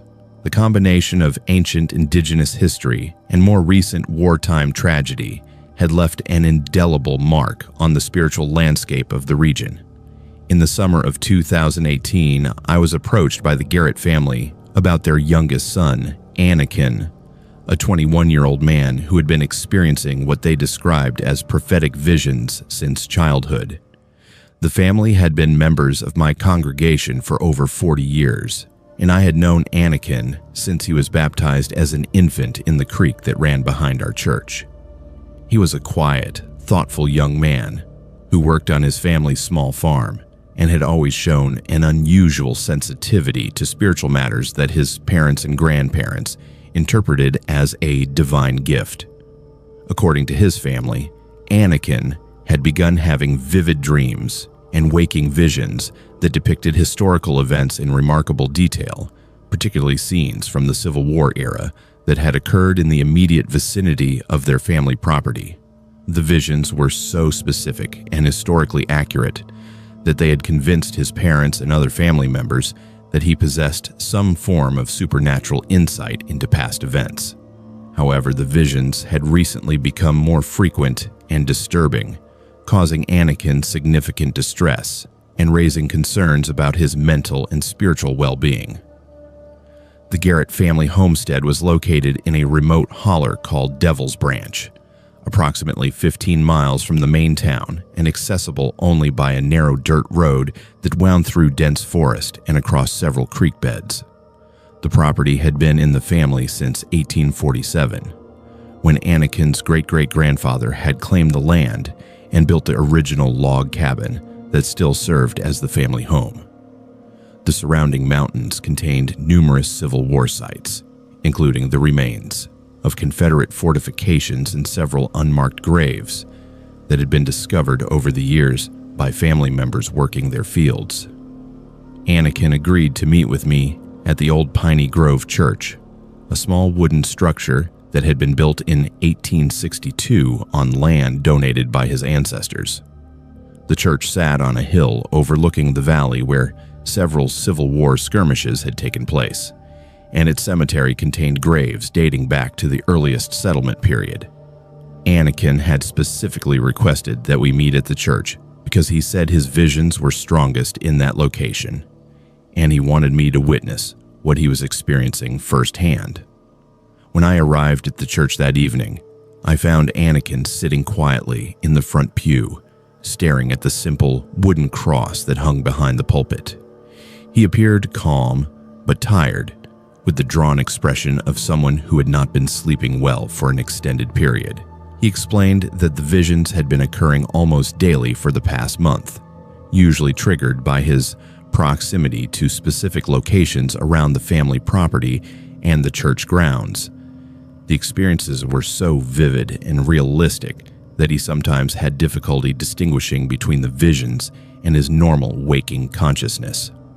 According to Anakin, the visions always began the same way, with a gradual shift in his perception of the present-day environment. Modern elements like electric lines, paved roads, and contemporary buildings would fade away, replaced by the landscape as it had appeared during the Civil War era. He would see the church as it had looked when it was newly constructed, surrounded by military encampments and bustling with activity as soldiers and civilians sought spiritual comfort during the chaos of wartime. The most frequent vision involved a Confederate cavalry unit that had used the church as a temporary headquarters during the winter of 1864. Anakin could describe the officers and enlisted men in precise detail, including their names, ranks, and personal histories. He knew which soldiers had been wounded in previous battles, who had families waiting for them at home, and who would not survive the war. The level of historical detail in his visions included information that was not available in any published sources about Civil War activities in that specific area. One particularly vivid vision involved a young Confederate soldier named Thomas Garrett, who Anakin realized was his own ancestor. Thomas had been assigned to guard duty at the church during a winter storm in February 1864, when Union forces were known to be operating in the area. During the vision, Anakin experienced the events from Thomas's perspective, feeling the cold mountain air, hearing the wind howling through the trees, and sensing the constant fear of enemy attack that kept the soldiers alert throughout the long winter nights. The vision revealed that Thomas Garrett had witnessed something during his guard duty that had haunted him for the rest of his short life. While patrolling the church cemetery in the early morning hours, he had observed what appeared to be the spirits of fallen soldiers from both armies gathering among the headstones. The ghostly figures seemed to be conducting some form of ceremony or council, with officers from opposing sides standing together in apparent cooperation despite their wartime enmity. Thomas had watched in fascination and terror as the spectral gathering continued until dawn, when the spirits faded away with the first rays of sunlight. Anakin's vision of this event was so detailed that he could describe the uniforms, weapons, and personal equipment of the ghostly soldiers, as well as their apparent ranks and the regiments they had served with during their lifetimes. He could also hear conversations between the spirits, discussions about unfinished business from the war, and concerns about family members they had left behind. The supernatural gathering seemed to be focused on resolving conflicts and finding peace that had been denied to them during their violent deaths. As Anakin described his visions, I began to notice changes in his speech patterns and mannerisms that suggested he was experiencing the phenomena in real time rather than simply recounting memories. His voice took on different accents and speaking styles that corresponded to the historical periods he was describing. His posture and gestures changed to match those of the soldiers he was channeling, and he began using vocabulary and phrases that were characteristic of 19th century military terminology. The most dramatic moment occurred when Anakin suddenly stood up and walked to the church cemetery, gesturing for me to follow. As we moved among the weathered headstones, he began pointing to specific graves and providing detailed information about the people buried there, including personal details about their lives and deaths that were not recorded on the grave markers.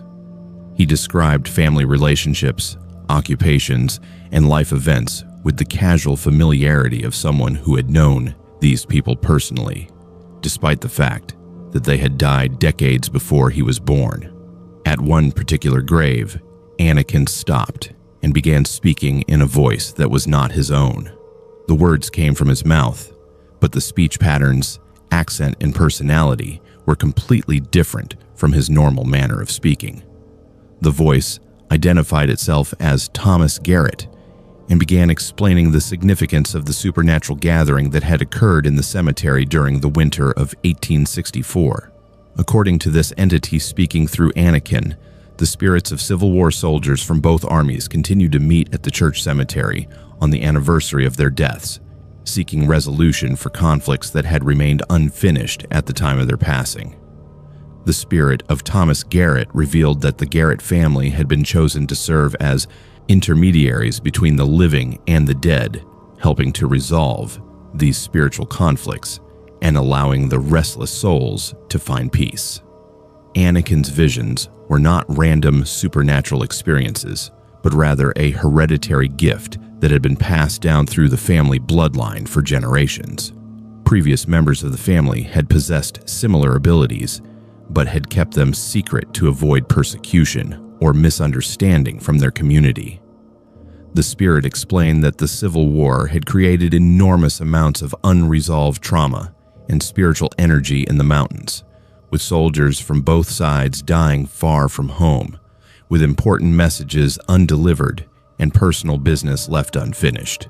The supernatural gatherings in the cemetery were attempts by these spirits to communicate with living relatives and complete the tasks they had been unable to finish during their lifetimes.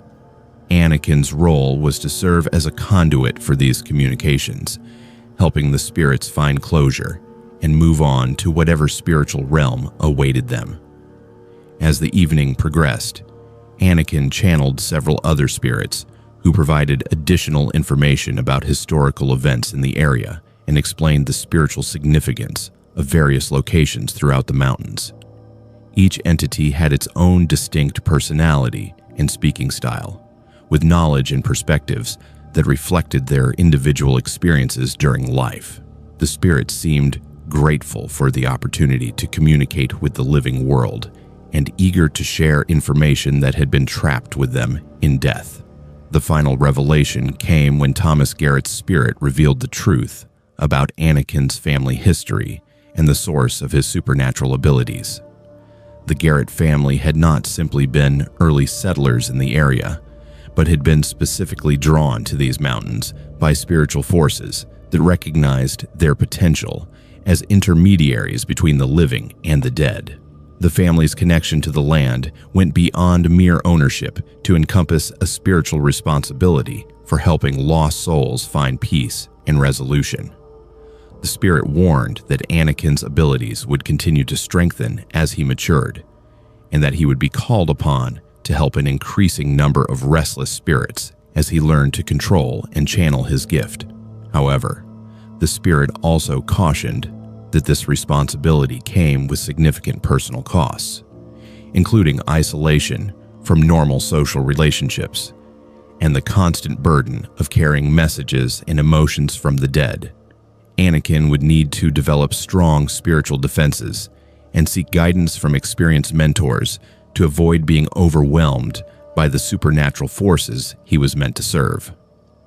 By the time our meeting concluded near midnight, Anakin appeared emotionally and physically exhausted from the intensity of the spiritual communications he had channeled.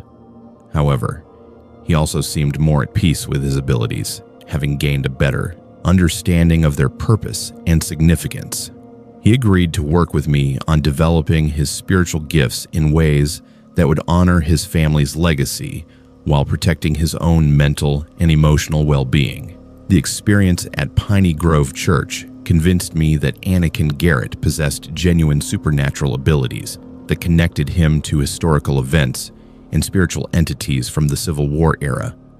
His visions provided accurate historical information that could not have been obtained through conventional research, and his ability to channel different spirits demonstrated a level of spiritual sensitivity that was both remarkable and potentially dangerous. The mountain region where his family had lived for generations contained layers of unresolved spiritual energy that continued to influence the living world through sensitive individuals like Anakin. Working with Anakin over the following months, I learned that the mountains of West Virginia contain numerous locations where traumatic historical events have left permanent spiritual imprints that can be accessed by people with the proper sensitivity and training. The Civil War created enormous amounts of unresolved spiritual energy throughout Appalachia, and families like the Garretts serve as bridges between the living and the dead, helping to heal wounds that have persisted for over a century and a half. My name is William Hendricks, and for 14 years, I worked as a mine safety inspector for the Pennsylvania Department of Environmental Protection, specializing in the evaluation of abandoned coal mining operations throughout the southwestern region of the state. Based out of Pittsburgh, my responsibilities included documenting safety hazards, assessing environmental contamination, and ensuring that closed mining facilities met state and federal requirements for long-term stability. The work required extensive knowledge of mining engineering, environmental science, and occupational safety, along with the physical ability to navigate dangerous underground environments that had been abandoned for decades. The coal mining industry in southwestern Pennsylvania had dominated the regional economy for over 150 years, creating a landscape honeycombed with thousands of mine shafts, tunnels, and processing facilities. Many of these operations had been abandoned during the economic decline of the 1970s and 1980s, leaving behind environmental hazards that continued to pose risks to public safety and water quality. My job involved entering these abandoned facilities to document their condition and recommend appropriate remediation measures, work that often took me into underground environments where few people had ventured for decades. In the autumn of 2019, I was assigned to conduct a comprehensive safety assessment of the defunct Riverside Mine, a deep-shaft coal operation that had closed in 1987 after a methane explosion killed 6 miners. The facility was located in the mountains of Westmoreland County, approximately 40 miles southeast of Pittsburgh, and had remained sealed since the accident pending resolution of various legal and environmental issues. The state was considering the site for a groundwater remediation project, which required updated safety documentation and structural assessment of the underground workings. I was joined on this assignment by Indy Martinez, a 25-year-old geological survey specialist who had recently completed her master's degree in environmental geology at the University of Pittsburgh. Indy had been working with the Department of Environmental Protection for 6 months, primarily on surface mining reclamation projects, but the Riverside Mine assessment would be her first experience with underground mining environments. Her academic background in geology and hydrogeology made her uniquely qualified to assess the environmental conditions we were likely to encounter in the abandoned mine. The Riverside Mine complex consisted of a main shaft that extended 800 feet below ground, with multiple levels of tunnels radiating outward to access different coal seams. The facility had employed nearly 200 workers at its peak and had produced over 2 million tons of coal during its operational period. The 1987 explosion had occurred in the deepest section of the mine, where methane gas had accumulated to dangerous levels before being ignited by an unknown source. The subsequent investigation had revealed numerous safety violations that had contributed to the tragedy.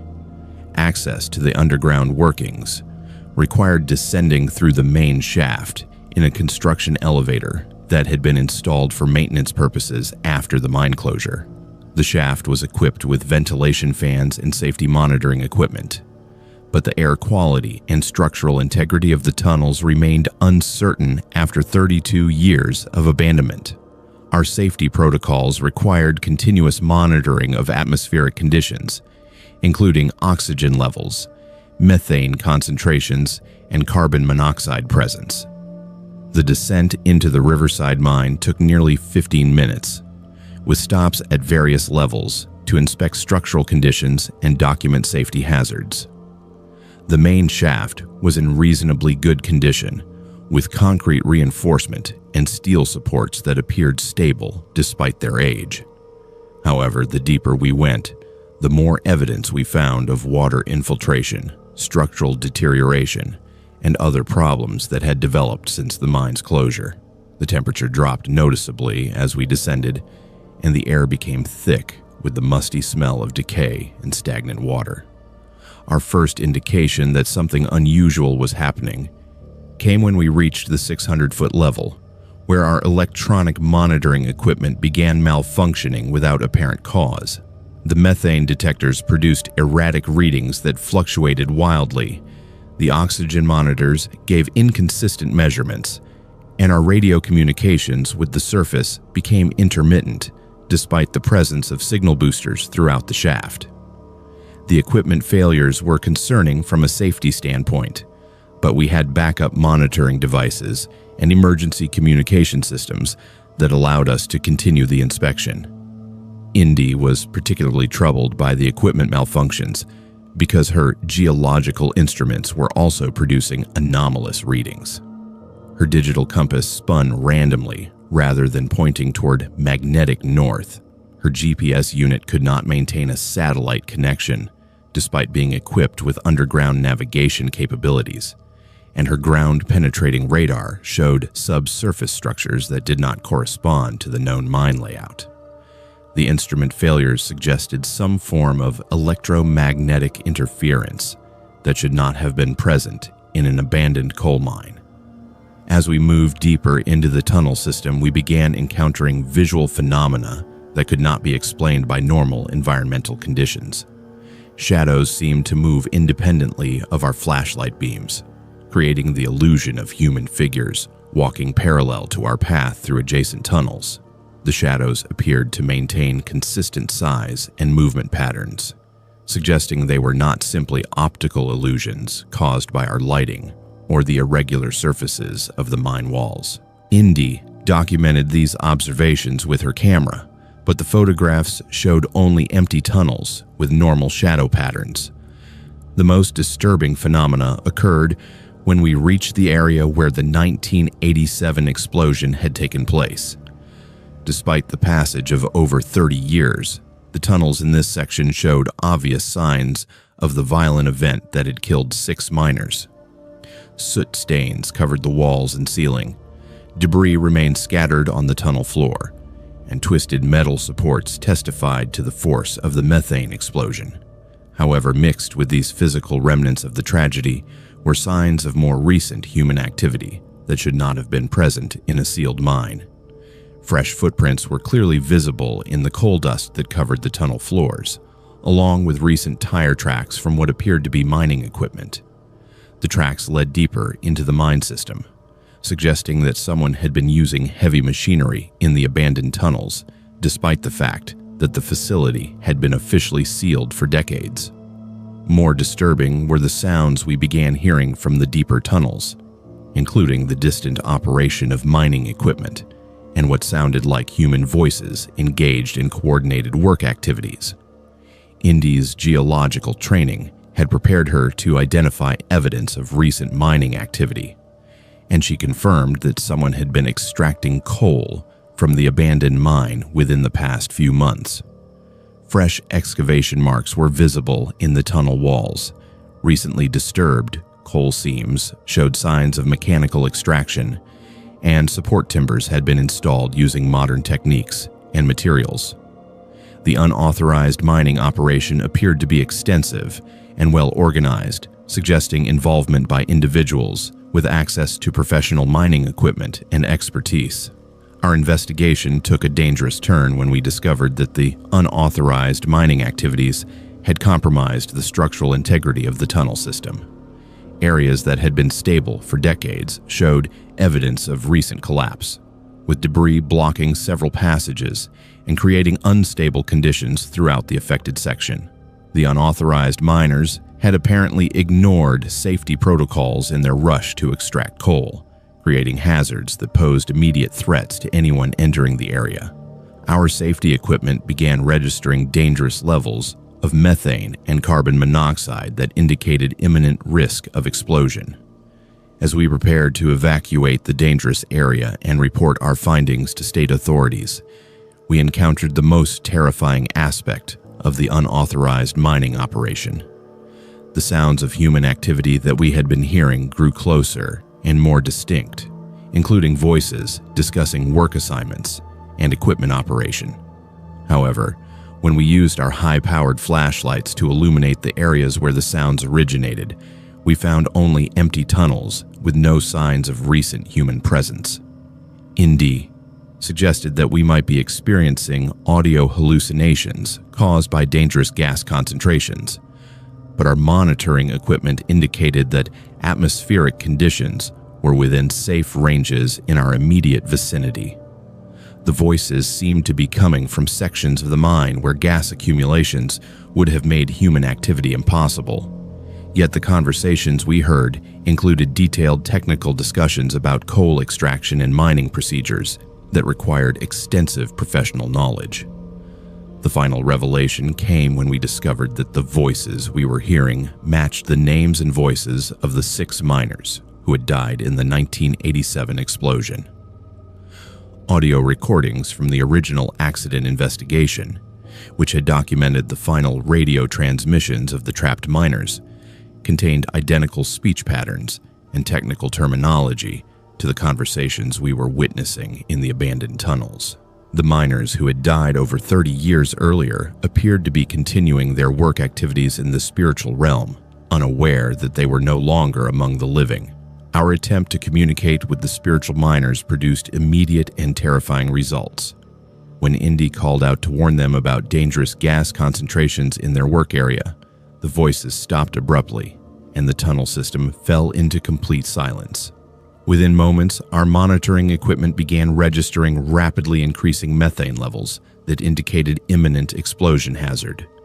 The spiritual activity in the mine had somehow triggered dangerous gas releases that threatened to recreate the conditions that had caused the original tragedy.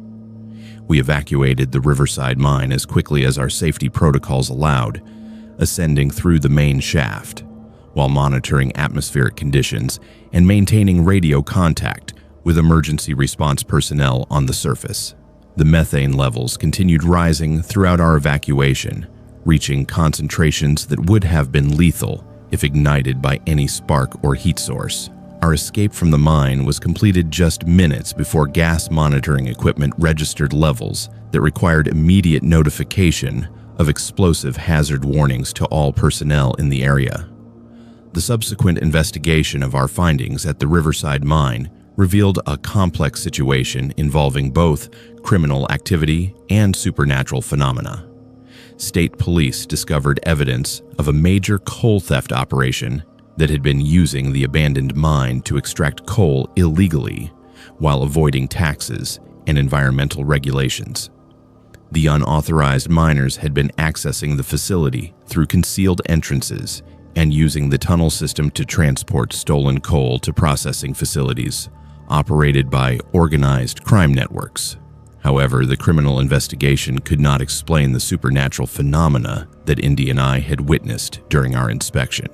The voices of dead miners continued to be reported by law enforcement personnel who entered the mine during their investigation, and several officers reported equipment malfunctions and atmospheric anomalies similar to what we had experienced. The mine was permanently sealed after the investigation concluded, with warning signs posted about both physical hazards and unexplained phenomena that posed dangers to unauthorized visitors. Indy transferred to a different department after completing her report on the Riverside mine inspection, citing her unwillingness to continue working in underground environments where supernatural phenomena created additional safety hazards. Her geological expertise had been crucial in documenting the unauthorized mining activities, but the spiritual encounters had convinced her that some locations retained imprints of traumatic events that could affect living people in dangerous ways. The experience had taught both of us that abandoned mines could harbor threats that went far beyond the physical hazards we had been trained to recognize. The Riverside mine incident demonstrated that locations where violent deaths have occurred can retain spiritual energy that continues to influence the physical environment decades after the original tragedy.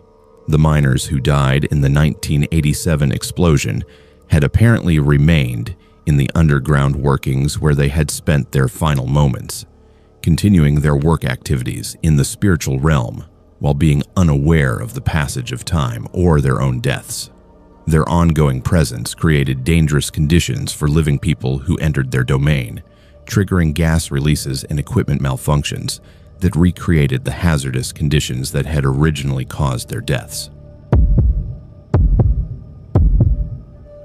My name is Marcus Sullivan, and for 12 years, I worked as a park ranger for the Great Smoky Mountains National Park on the Tennessee side.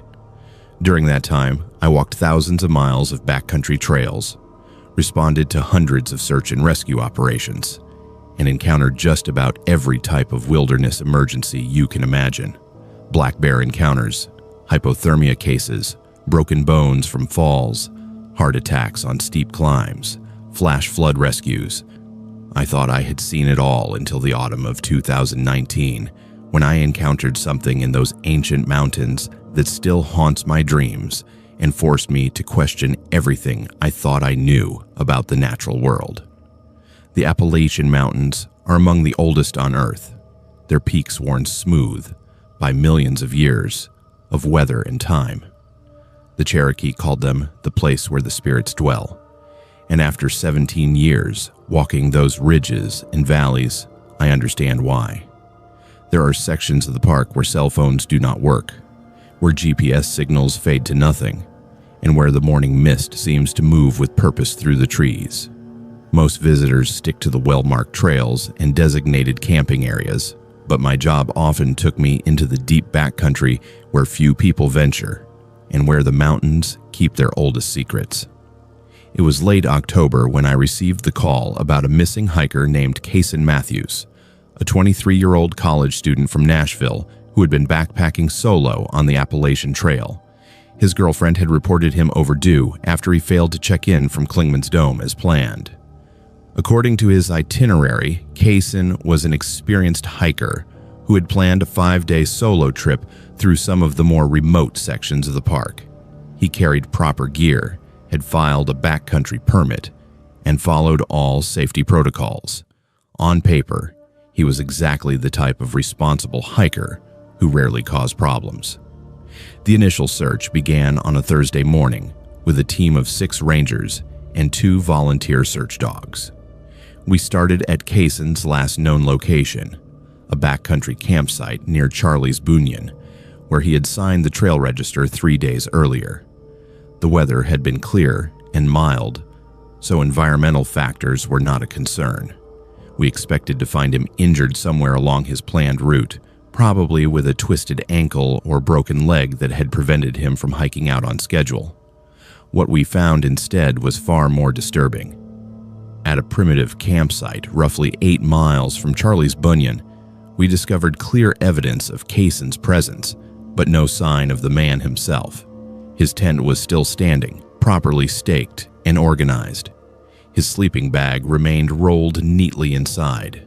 His backpack hung from a bear cable exactly as regulations required. His camp stove, water filter, and food supplies were all accounted for. Even his trail map sat folded beside the cold remains of a small campfire. Everything appeared normal except for 3 troubling details. First, Cason's hiking boots sat empty beside his tent, placed neatly side by side as if he had simply stepped out of them and walked away barefoot. Second, his clothing was scattered around the campsite in a rough circle, not thrown carelessly, but arranged with what seemed like deliberate precision. His flannel shirt hung from a low branch. His hiking pants lay folded on a flat rock. His underwear and socks were spread across nearby bushes, like some kind of ritual display. Third, and most unsettling, we found scratches in the soft earth around his tent that looked almost like claw marks, too large and deep to have been made by any known wildlife in the area. We expanded the search perimeter and called in additional resources, including a helicopter and thermal imaging equipment. For 3 days, we combed every trail, ravine, cave, and creek bed within a 10-mile radius of Cason's abandoned campsite. We found no trace of him, no footprints, no blood, no torn clothing caught on branches, nothing. It was as if he had simply vanished from inside his own camp. The search dogs, who had initially picked up his scent strongly around the campsite, seemed confused and agitated when they tried to follow any trail leading away from the area. They would track for maybe 50 yards in various directions before stopping abruptly and whining, as if whatever scent they were following had simply ended in midair. By Sunday evening, we were forced to scale back active search operations while keeping the case open. These decisions are never easy, but after 4 days of intensive searching with no leads, the likelihood of finding alive had dropped to nearly 0. The mountains had swallowed him as completely as if he had never existed, leaving behind only his possessions and more questions than answers. I filed my report with a heavy heart, knowing his family would never have the closure they deserved. Then on Monday morning, everything changed.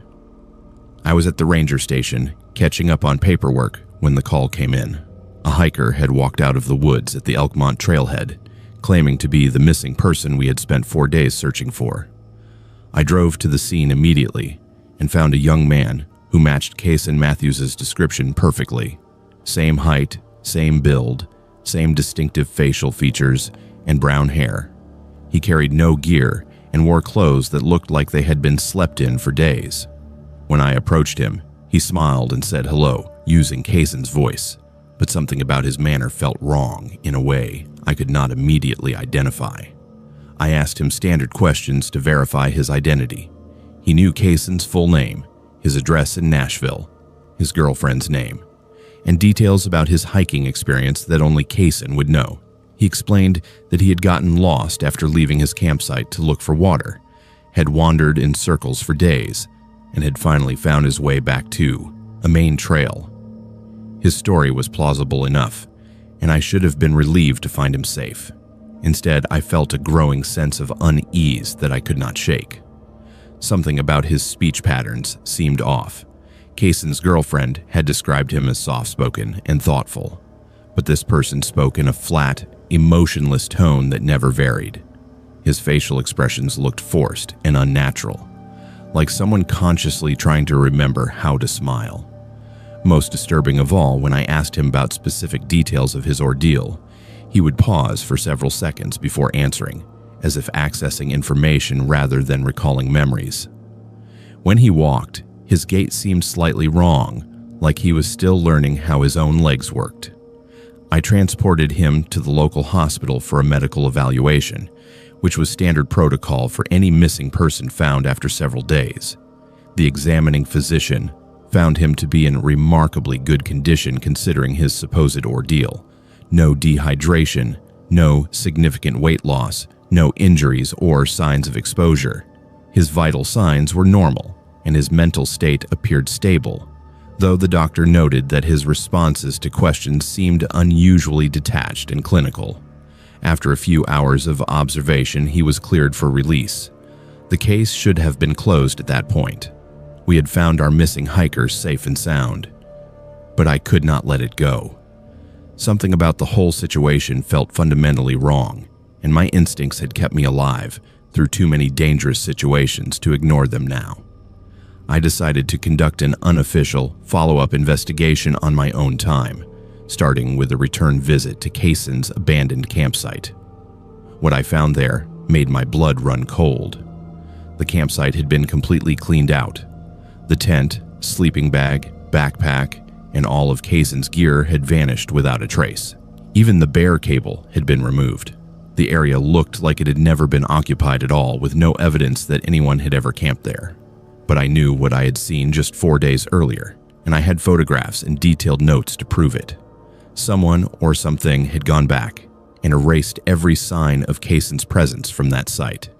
Even more disturbing was what I found about a quarter-mile deeper into the woods. Following a faint game trail that led away from the campsite, I discovered a shallow depression in the earth, partially concealed by fallen leaves and branches. When I cleared away the debris, I found human remains in an advanced state of decomposition. The bones were picked clean and scattered, but several items nearby confirmed my worst fears. A college ID card with Kaysen Matthews' name and photograph, a class ring from Vanderbilt University, a distinctive paracord bracelet that matched one described in the missing person report. I had found the real Kaysen Matthews, or what was left of him. He had been dead for at least a week, probably longer based on the condition of the remains. Whatever had killed him had done so with savage efficiency, leaving only scattered bones and personal effects. But if these were Kaysen's remains, then who was the person I had found walking out of the woods claiming to be him? I spent the rest of that day documenting the scene and collecting evidence, all while trying to process the implications of what I had discovered. Someone or something had taken Kaysen's identity, his appearance, and his memories, then used that disguise to convince everyone, including me, that the real person was still alive. The more I thought about it, the more terrified I became. What kind of entity could perfectly mimic another human being? And what had happened to the real Kaysen in those final moments before his death? I contacted the FBI that evening and turned over all of my evidence. Within hours, a team of federal agents had secured the scene and begun their own investigation. They questioned me extensively about my interactions with the person claiming to be Kaysen, but I could tell from their expressions that they found my story difficult to believe. I understood their skepticism. If someone else had told me the same story, I probably would have doubted it too. The investigation stalled when agents went to locate the person I had found at the trailhead. He had simply vanished again. No one at the hospital remembered his name or where he had gone after being discharged. The local motel where I thought he might have stayed had no record of anyone matching his description. It was as if he had dissolved back into the mountains as mysteriously as he had emerged from them. The FBI eventually classified the case as a homicide with an unknown suspect still at large. Cason Matthews was officially declared dead, and his remains were returned to his family for burial. The case generated some media attention, but without a clear suspect or motive, public interest faded quickly. The official investigation remained open but inactive, filed away with hundreds of other unsolved cases. I never spoke publicly about what I believed had really happened in those mountains. How could I explain that something had killed Cason Matthews, assumed his identity with perfect accuracy, and then walked among us undetected for hours before vanishing again? Who would believe that the ancient Cherokee legends about spirits dwelling in these mountains might contain more truth than anyone wanted to acknowledge? I transferred to a different national park 6 months later. I told my supervisors that I needed a change of scenery, but the truth was that I could no longer walk those Appalachian trails without feeling watched by things that should not exist. Every shadow seemed to hide potential threats. Every lone hiker I encountered made me wonder if they were really who they appeared to be. The mountains I had loved and protected for 12 years had become a place of terror and uncertainty. Sometimes I wake up in the middle of the night wondering if the thing that wore Cason's face is still out there somewhere, perhaps wearing someone else's identity now. I wonder how many missing persons cases in remote areas might actually involve entities that we have no scientific framework to understand. Most of all, I wonder if I will ever feel safe in the wilderness again, knowing that the greatest predators in these ancient mountains might not be bears or wildcats, but something far more cunning and dangerous that hunts by becoming the very people it destroys.